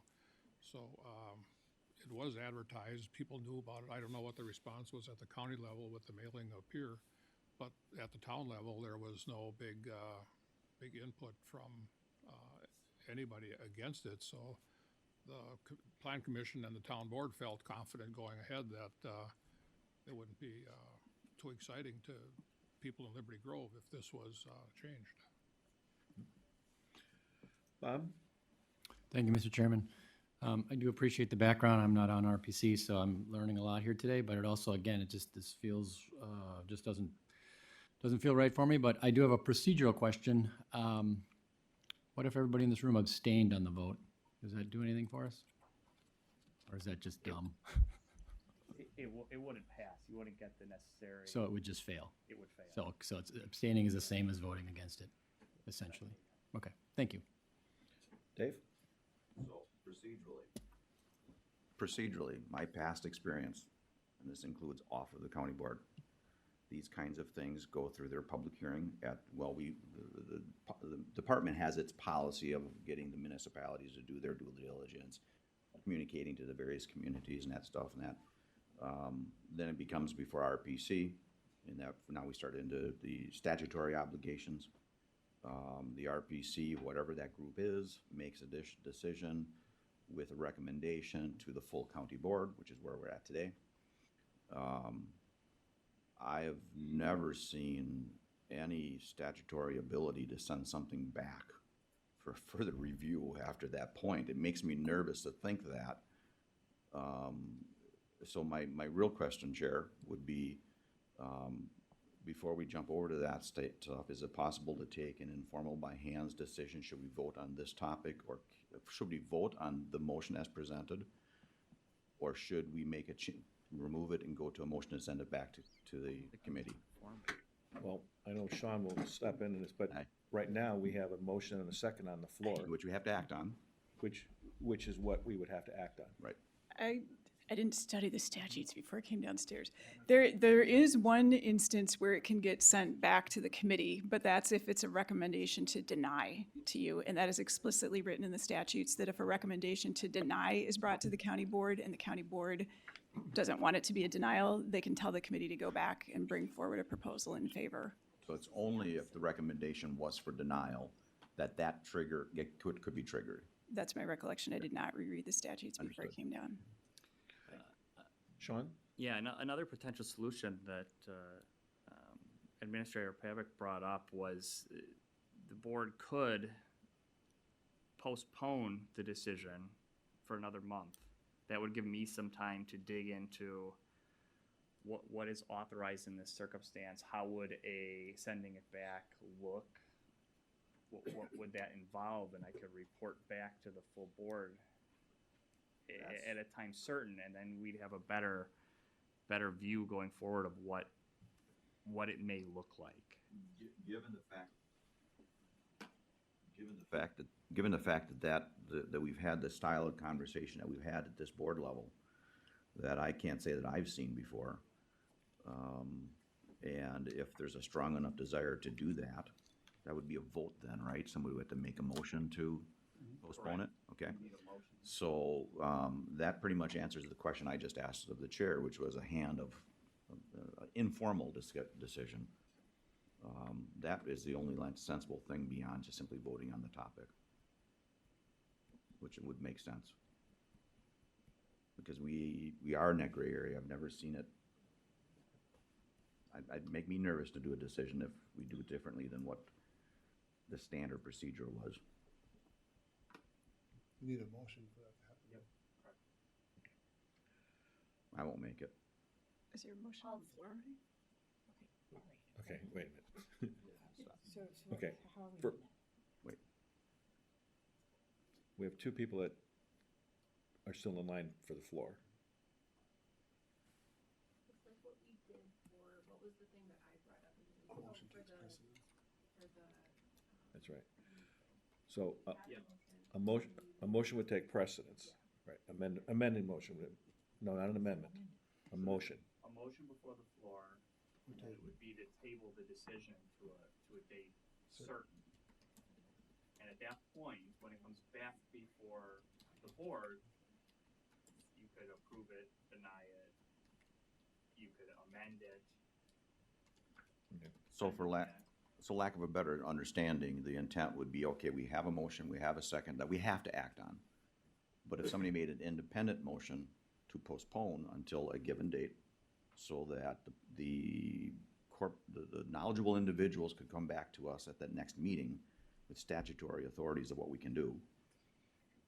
And then we can act on the vote that was originally presenting and sitting there at the moment. Right, the problem with taking action on the motion is if it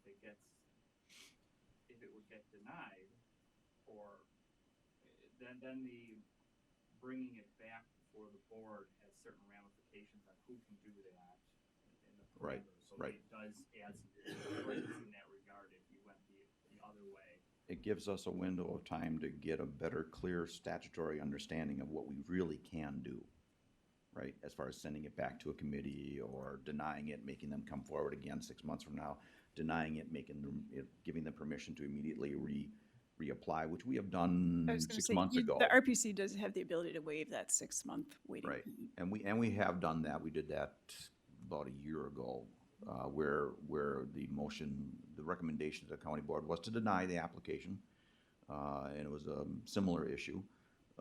And then, due to various reasons, the applicant asked for permission to waive that, and the board decided, yes, we will waive it, and allowed them to come forward with a completely new hearing. Guys, can you clarify something? Sure.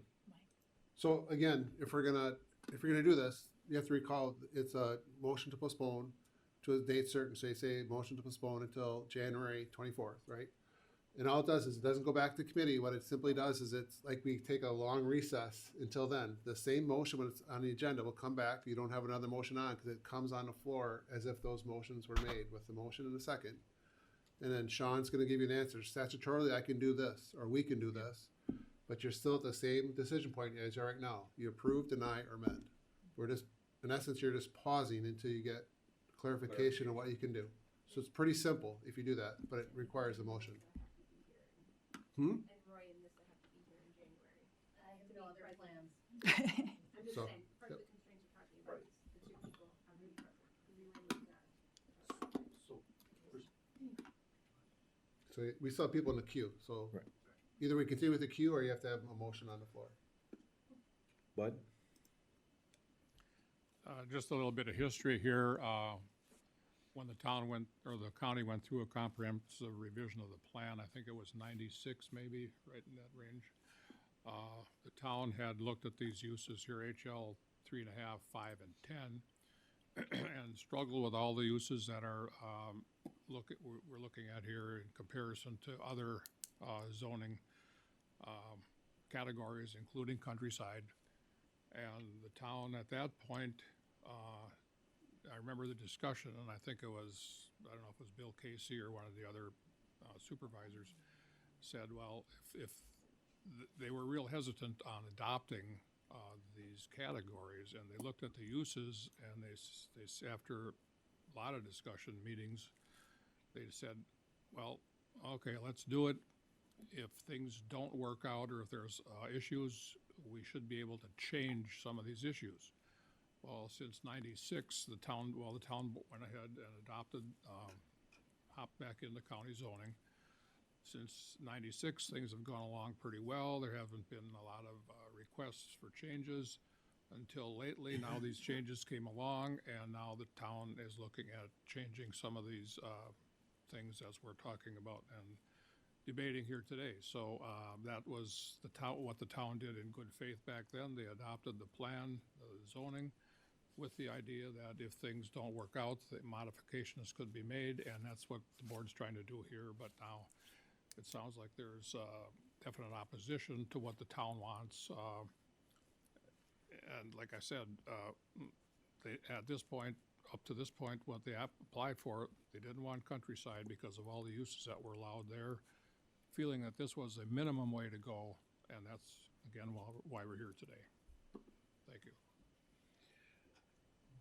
Vinnie?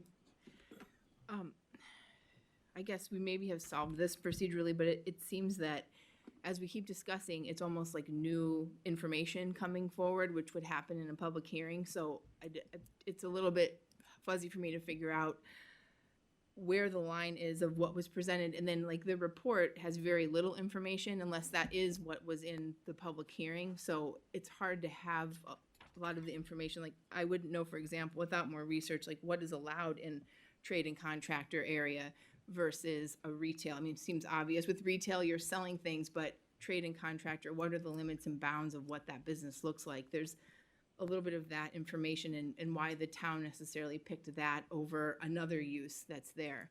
So I think some of that background is just, without knowing it, it's hard to make a decision. And if that was in the hearing, but then now the committee has different feelings about how they would vote, yeah, so that's my comment. Okay, so we're at the point where either we need to move ahead and vote on the motion that's on the floor, or somebody needs to make a different motion to take it off the floor. Restate the motion, please. The motion was to approve the text amendment. That's what's on the floor. That's what's on the floor. Okay. Can't the second for the motion be pulled? I mean, if the motion, if the second was pulled, which I've seen that happen here before, right? We wouldn't have a motion in front of us, right? Could we then send it back to committee? Because what I think, what I'm hearing is that we want the Township of Liberty Grove to have the courtesy of knowing what they felt they sent to the county board as being fairly solid, unraveled. So what I'm asking for, and I think what you're hearing here, is that give the township the courtesy of addressing this before we go any further. And how do you do that? A public hearing, I think, is the only way to do it. No, again, you could have both the motion and second withdrawn from the floor, right? And it's like, it's not here, we'll put it back on the agenda, but you can't have any more debate or deliberation. It's still the same thing as Right. postponing. So your best solution is really to postpone it to a date certain, if you're not ready to vote today, right? I'd recommend that you postpone it to a date certain. Give Sean that ability to do that. So, but then he'll be able to come back to you and say, well, if you guys would refer back to committee, then you could have that open discussion with the town, or do that. But it achieves what you gotta do, but we gotta get it somewhere where Sean can give you advice on how the best way to do that. I think there's unintended consequences with just pulling the motion. It limits what you can accomplish. Well, then I don't know if that's what was intending for the motion or not. If not- You have the floor yet, so. Okay, I make the motion that we postpone this date specific, or however those elegant words that you used. To the next county board To the meeting. next county board meeting in January. And we need a second. I'll second. Okay, we have a motion, a second. Can we put that on the board? We can. And with that, there's no debate. Can I make a comment or reminder? No debate. No debate. It's not a debate issue, so You're not allowed to leave it, you're grounded. I'm concerned about people receiving information in between.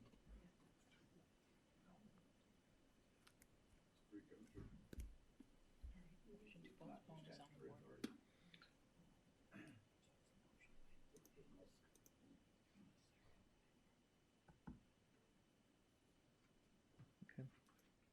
Okay, so this is for the motion to postpone to the next county board. To the next county board meeting. Move forward. Yes.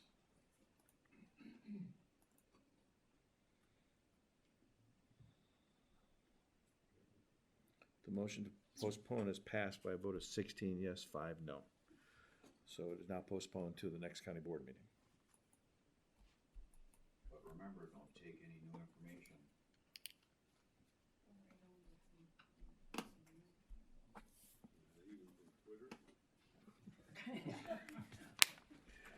Okay. All right, next ordinance, 2022-15, repeal of Chapter 17, Door County Code Wind Energy Facility Ordinance. Dave Enigo. For a second. There we go. Little history, if I got this correct, I'll expect Mariah to kick in. These are for commercial wind turbines substantially. There's been variations of an ordinance on board for how long, since when? 95. In the meantime, of course, the state, the PSC specifically, Public Service Commission, has gotten in the middle and made changes through the years and alterations, and as a result, we've made changes to our ordinance as it goes through. And the view of the committee at the time of the discussion was basically that continuing to have our ordinance on board. It's a relatively moot point relative to the regulations that are placed at the PSC level that are fairly reasonable. Mostly, yeah.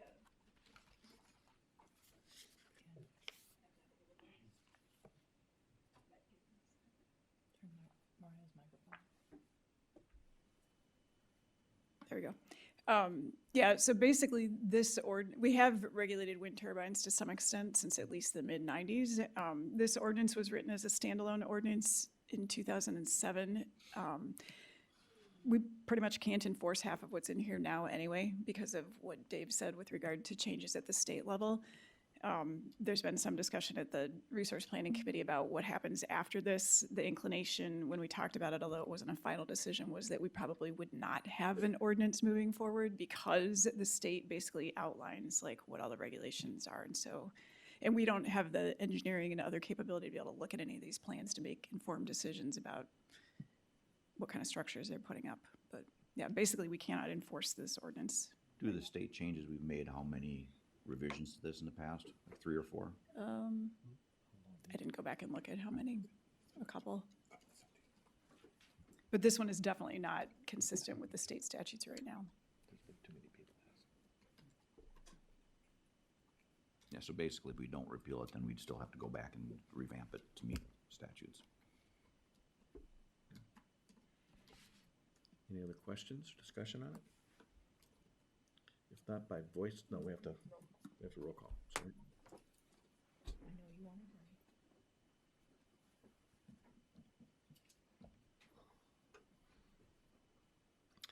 That's passed by the vote of 21 yes, 0 nay. Thank you. That completes our ordinances. The last item on the agenda is special report, our DEI update. Mr. Administrator. Okay, let's give 1 second.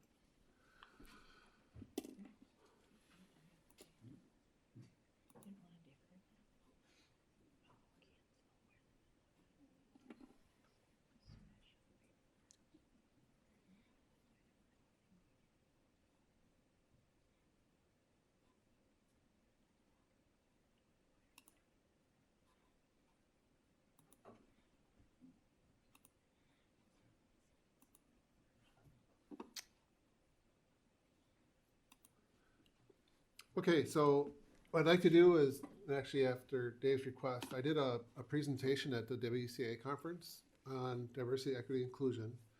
And I'd like this to kind of go through that presentation and also give you, as part of that, just kind of an update of where we are since the WCA conference.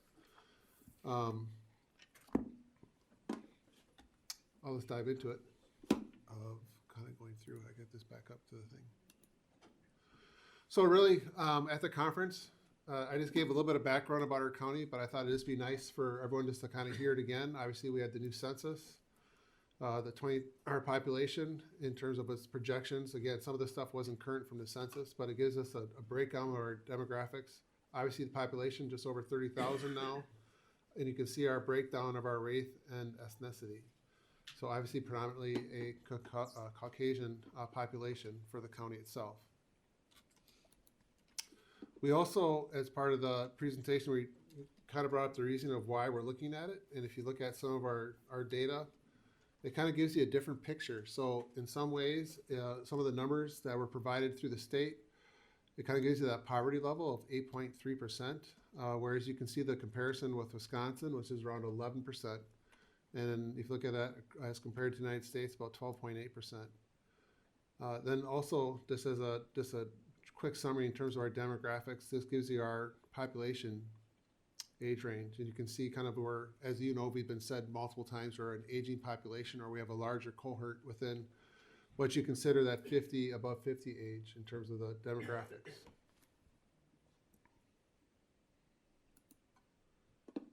Then again, just kind of putting this in a different visual form, it shows how we compare to the rest of the state. I think Joe has done this multiple times within his committee, but if you look at us, we're one of the 4, what they consider populations that are the highest in terms of the age demographics, and that's projected to grow all the way through 2040, continuously through that time, and we'll be, I guess, the front runner in terms of our population. Again, for those, I thought it would be good if we go back in time when this originally started, we actually did pass a resolution. And again, I think there's different parts of what we actually put in for some of the reasoning behind it, but I thought the key of what I presented are now therefore be resolved. And again, I think this worthwhile just pointing out that we asserted that all residents and visitors shall be treated with respect and integrity, that the Door County Board of Supervisors will support policies that improve access and remove gaps along social and economic constructs and advance understanding of diversity, equity, and inclusion. And then again, the last statement recognizes that every Door County elected and appointed official and employee is responsible for creating and maintaining a culture in which we respect diversity, equity, inclusion in the workforce community that they serve. Okay, and I thought that was really good context, and I think it's worthwhile just to share that again of how we got to that point. For those that were not on the board at that time, I think it took us about 6 months to come to, I guess, a framework for us to agree to this. It also went on to say that Door County Board of Supervisors encourages advocacy by institutions and individuals to dismantle barriers and promote diversity, equity, and inclusion, and that the Door County Administrative Committee shall work with the administration or departments on monitoring and reporting measurable progress made towards diversity, equity, and inclusion. So it gave us a framework. And if you recall, after that county board meeting, we kind of went through the process of actually looking at it from 2 different perspectives. So we developed an internal strategy. In other words, what are we going to do as an organization to look at this issue and try to improve our operations? So again, we put together a series of I guess, phases that were put together. So we did some initial, what we considered phase 1, and we looked at training related to the topic. We developed a common vocabulary around the thing, and we worked on that time frame. And we worked on that through about October of 21. Then phase 2, we did a completion of an assessment. If you recall, we did a survey of our employees. I gave a summary back about 10 months ago now to the county board. And we put together a time frame for, I guess, what we consider next phase in operations. What we have not done yet was be considered as phase 3. And that's one of the things that got postponed mainly because of the external stuff, and I'll talk about that. But we also talked about doing an assessment of what clients think about the county operations. That was put down in the first quarter of 22, but we postponed that mainly because when I get to the external part, you'll see what I'm looking at. I still think this might be a good tool for certain departments, but as a whole, it might not be a good tool for the entire county. And then from there, we're looking at what do we want to do to go forward. I know one of the things that we decided to do this year was to continue with our training. So we have done some internal training, and we're also looking at trying to get some additional speakers in terms of training around this issue just for our employees. Again, what we're trying to do is make sure it's just part of our common thought process and our vocabulary in terms of how we do our operations. And then obviously going forward, we obviously implement and monitor. So that was our internal framework. The external strategy was to try to figure out to get a community framework to advance the Door County to make diverse, equitable, and inclusionary decisions. What we kind of presented to the county board is that we're a passenger on the bus, but we're not necessarily the driver. So obviously we put together some funding to kind of get this off the ground, but we wanted to be just as much as a participant with all the other, I guess, key stakeholders to try to move this forward to figure out where we're going to go as a community. So again, I had this down as, so that was internal, external. Then I jumped back just a little bit to the internal. We did some, I gave you a sample of like a sample of a survey question that we did for our employees. So this was like an example, 1 to 5, of how do I like working for the county and their feelings on that. We kind of have that type of data internally. Again, another example of some questions I believe Door County is doing in regards to diversity, equity, inclusion. So you can see even within our workforce, we spread, right? We have 30% not enough, 56% that say we're doing the right amount, and 13% that we're saying that we're doing too much. Then we also did a question, are we interested in more training? Again, kind of divided in terms of what we'd like to do and go forward. And then we also asked them, well, if you'd like to learn more, how would you like to do that? Would you like to do it virtually, in person? And we kind of got it broke down that there's a stronger interest where people would like to do this on their own. Maybe it's a level of comfort, timing, or when they can do it, but that was the feedback we got from the internal side. And that's how we, I guess, devised some of our approach to addressing this issue. Our actions items for 2022, I covered some of those. We had the virtual training. We also had the in-person training that we're setting up. And also department-wise, we're asking each department head to, I guess, encourage them to make this part of their staff meetings where they feel it's appropriate. So it's not like a mandate, you thou shalt touch on this topic every month. But I think it's one of those things where to bring the awareness of how they're doing or making their operations, are they at least applying the quote-unquote lens of diversity, equity, inclusion in terms of how they're operating their department and how they're sharing that concept with their employees. And then again, we'll talk about the internal, about how we're going to try to get input from the public on how we're doing as an organization. So again, on the external status, I showed this before, but we put together a work group of what we considered community stakeholders. I can tell you that it started off with 3. It was myself, United Way, Amy, and also the Community Foundation, Brett McCoy, in terms of saying, well, how can we tackle the external process? And really from there, we started off, it grew, I think, to like 4 individuals. We grabbed the hospital. And then from there, we said, let's open this up. And we reached out to many of the organizations that you see listed here. And in one way or another, they've been involved in part of this process, either throughout this year so far, or at least try to engage whenever possible. So again, I think it's very representative of our county. And I think when we presented this at WCA, this is the one slide that really took people away, the level of involvement that we've been able to generate throughout the community. So I thought that was very interesting. Sorry.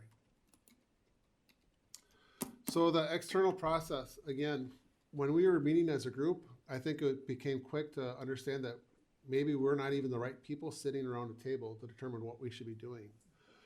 So one of the things that was suggested by actually Brian Stevens from the hospital said, maybe we should get someone external to help us guide us through this process. Again, if we're not the ones that we want to drive the bus, that we need someone to help make that happen. So we put together a suggested scope of work. We requested proposals, and again, as you know, we work with NWTC as our facilitator right now through this process.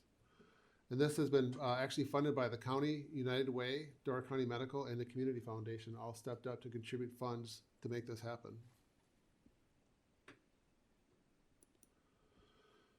One of the big things that we, I guess, stress throughout the process is to make people feel comfortable throughout this process. This is one of the, I guess, diagrams that was put together by NWTC to make sure that people feel comfortable, but not too comfortable. In other words, we need, if we're gonna truly discuss this, we need to feel a little bit of discomfort and be able to speak freely. So the main idea when we go through this process is to stay in that learning zone, the green area, but also not make people feel panicked or uncomfortable. And I think the facilitator has done very well with the diverse group that we've had to make that happen. I think the one thing that really stood out, which really helped the group, was we put together our initial mission statement. And I think right now we're probably still in this area, although we're open to refining it as we go forward, but I will state the mission statement. We are here to better understand diversity, equity, and inclusion, strengths and challenges in Door County. Our goal is to identify the strengths and challenges we face, collaborate on actions to address those challenges and amplify strength, and lead to motivate and empower our community to take action. The one thing I pointed out at WCA, and I'll point out here, is the one thing that I thought was really a good statement is we realized that although there are issues, there's also a lot of things that we're doing well, and we need to be willing to say that and celebrate that. So that was one of the things that was actually added, where you see the strength was actually added throughout this, because there are certain things that our county are doing well, and we should be proud of that.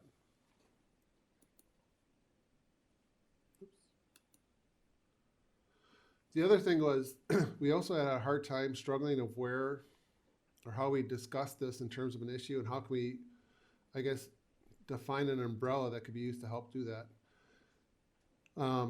So what we're really relying on is, again, we're trying to build not so much science, but substance to what we're talking about. So people actually feel comfortable to say that we're not just doing this based off our feelings, but there is actually science and research that's done around this. So if you look at the bottom, we're relying on what's called the social determinants of health, which is a national standard to help gauge conditions in places where people live, learn, work, and play. So that was really what the group decided. Once we got together, we made that mission statement. We said, well, how do we actually make what we're working on feel realistic for people to tie to? And this really came together and it stood out for the group. And that's kind of what we're relying on. So again, this is actually a diagram that's actually from the federal government, but it actually talks about that. So you can see from the social determinants of health, and actually this is where our health department is actually doing a lot of the research right now, their new plan, but it talks about what factors determines an individual's either health or happiness. So there's obviously the social economic factors, education, job, family support, income. There's the physical built environment itself. There's health behaviors, for example, your health and diet, alcohol, and so forth, and actually their access to health care. So those are all items that can make a part of that. And you can kind of see it's actually driven. So once we had this diagram in front of us, it really helped the group understand of how we can discuss certain issues, and the idea was not to make them in silos, but at least to try to understand where they might be coming from. So where we are, again, this was obviously several months ago now. We were in data collection, data analysis, identifying those strengths and challenges, and also our next action steps. We had discussed at that point in time in terms of maybe doing a survey of the community, but we've actually paused on that. I can explain that why. But as a group, we really tried to work on, for example, of doing a lot of exercises in terms of truly trying to drill down and understand some of those issues. So, for example, within DCEDC, if I just do an example, we talked about different programs or services that might, I guess, offer a framework for us to talk about the social determinants of health. So there was entrepreneurial training, loans or finances, connections to resource, workforce development. Again, just different ideas of trying to break this down. Again, I'll point out another one, like United Way. We talked about ALICE, childcare, and all those programs. So again, we tried to make this as much of trying to understand our current situations within our county so it applies to us, right? Then we're actually drilling down, and we're trying to get down into those issues a little bit deeper. So obviously we all know about housing, right? So what evidence is there? We try to figure out, okay, what are those evidences that we have housing issues? Obviously housing prices, shortages, and so forth. Then we talk about, well, what's being done with that area? Oops. So again, we listed that down, and then of that data, is it properly being addressed? So maybe there's enough going on, or maybe that needs to be enhanced, but we tried to at least narrow that down. So we did that. I think we have about 20 about 20 issues that we've worked on to try to make that happen. That's kind of where that stands today in terms of the assessment work. Then we talked about actually doing a community survey, and this actually was, we were at a decision point as a committee. So we looked at, well, do we do no assessment? We do a survey with community review, and all the way to a survey with focus groups. So what the group actually decided is we actually decided to go the path of focus groups. I'm just going to jump ahead one slide here. We actually decided to go away from the survey, and the main reason for the survey is that, again, if you are looking at certain populations, we're not sure if they're going to feel or have access to the survey. But the second part is we wanted to make sure that we are actually having some of those discussions. So what we actually are working on is doing focus groups. We have at least 8 different areas of interest that we're working on, and those focus groups will be conducted in the month of January. And those range from everything from, example, from housing or access to healthcare to, I guess, individuals of different backgrounds as far as their ethnic or social income. So, and those are actually being conducted by, I guess, the committees that we saw up front. So, for example, Health and Human Services are completing some, United Way are doing some of those focus groups. So again, those are actually going to be going on through in January. Then we're also looking at refining some of those things I told you before in terms of relying on what do we know. And again, we have approximately 15 areas of interest, as I mentioned before, housing, broadband, health, wages, etc., which tie back into our social determinants of health. And with that, we'll be reviewing those data sets along with the surveys that have been done by other organizations, just to make sure between that and the focus groups that we can at least paint a picture of certain things that we could be doing better as a community. And then from that work in January, we're going to transition then what we consider the final phase, which is actually putting, I guess, a process of how we, the county, what should we do next? You know, is that having a committee at the county level? We don't know. Is it just a matter of checking in and making sure that the organizations are looking at things in a different light? Those are all part of the things that we need to consider moving forward. So that's kind of the status of the project, and just wanted to, I guess, provide that to the county board. Any questions, Ken? Bob? Thank you, Mr. Chair. Ken, can you go back to the slide? It was early on when it was the survey of the county employees, I think it was. Yep, 1 second. I thought that slide was very informative. And I had a question.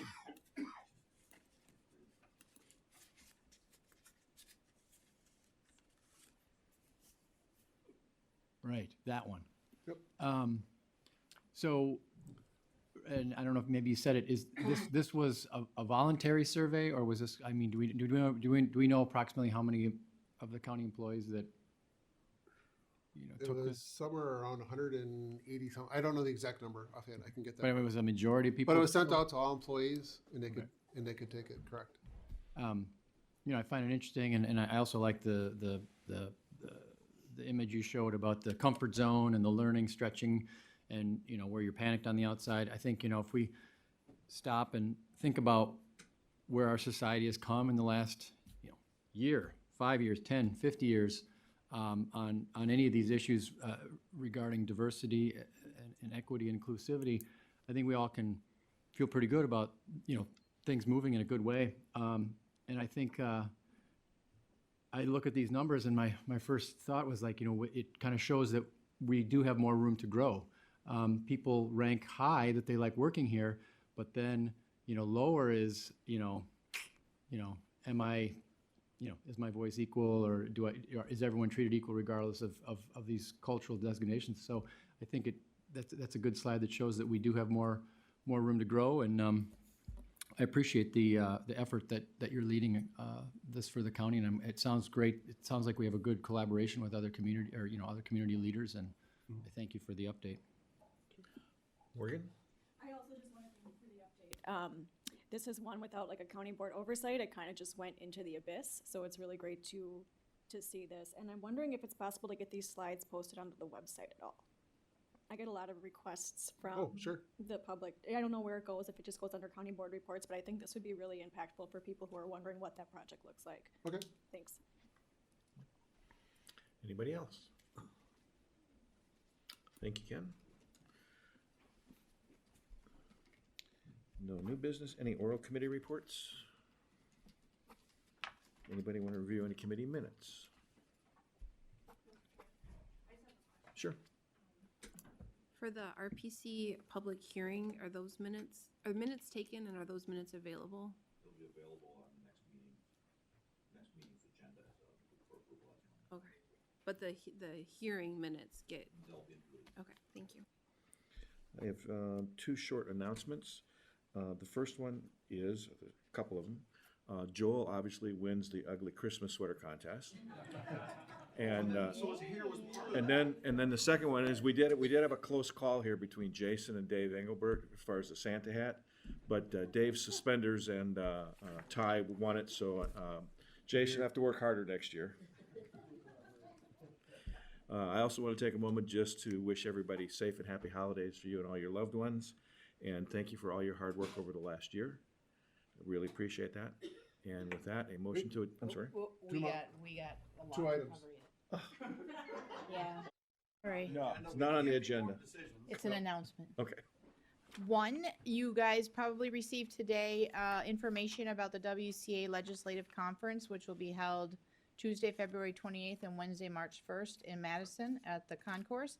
I need by show of hands, because room reservations need to be made next week-ish, who will be attending that. When is it again? February 28th and March 1st. Yes. It's Madison. It's Madison. always in Madison at the concourse. Or, end of day, or end of tomorrow. Can't we just do show of hands right now? I'm busy for the rest of the week. Yes. You're interrupting her schedule. Most of you don't go to this, so it's not as though it's Yeah. I'm Okay. not forcing you to go. So, I need them high because I didn't. 4.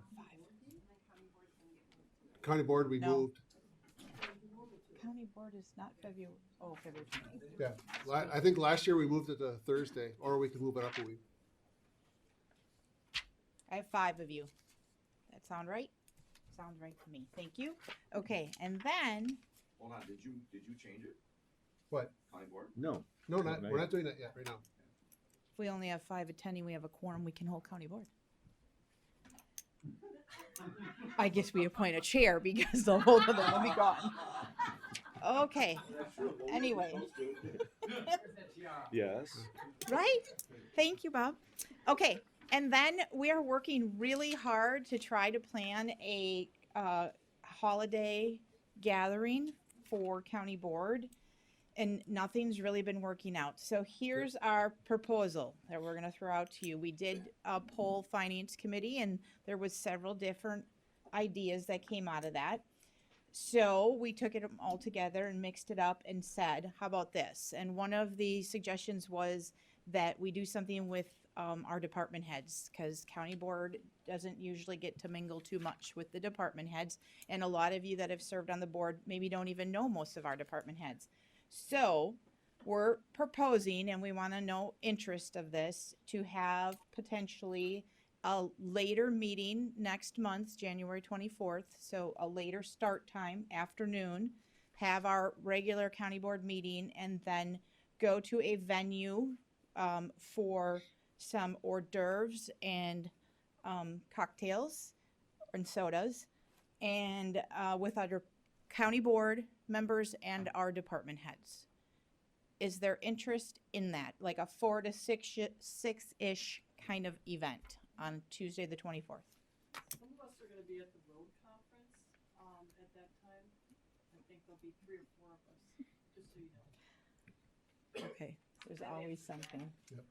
I mean, we can Okay. still do it, but just so you know that. Would you be, can we pick a day? Would you be interested in still that kind of setting, and just a different day of some week in January? Majority says yes. This is it's on your own, so there will be a cost, for both department heads and county board members to attend as in all other years of doing our Christmas party. Better than a dinner? No dinner. Okay, then we'll move forward on getting a date and getting the information out as soon as we can. We were just trying to do county board because we figured that everyone would drive down. I know in the past it's difficult for individuals to make a second trip down.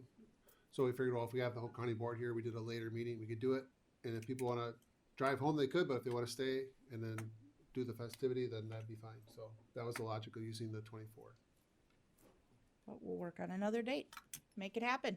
That's all I got. February? I mean, I know it's further from the holiday, but.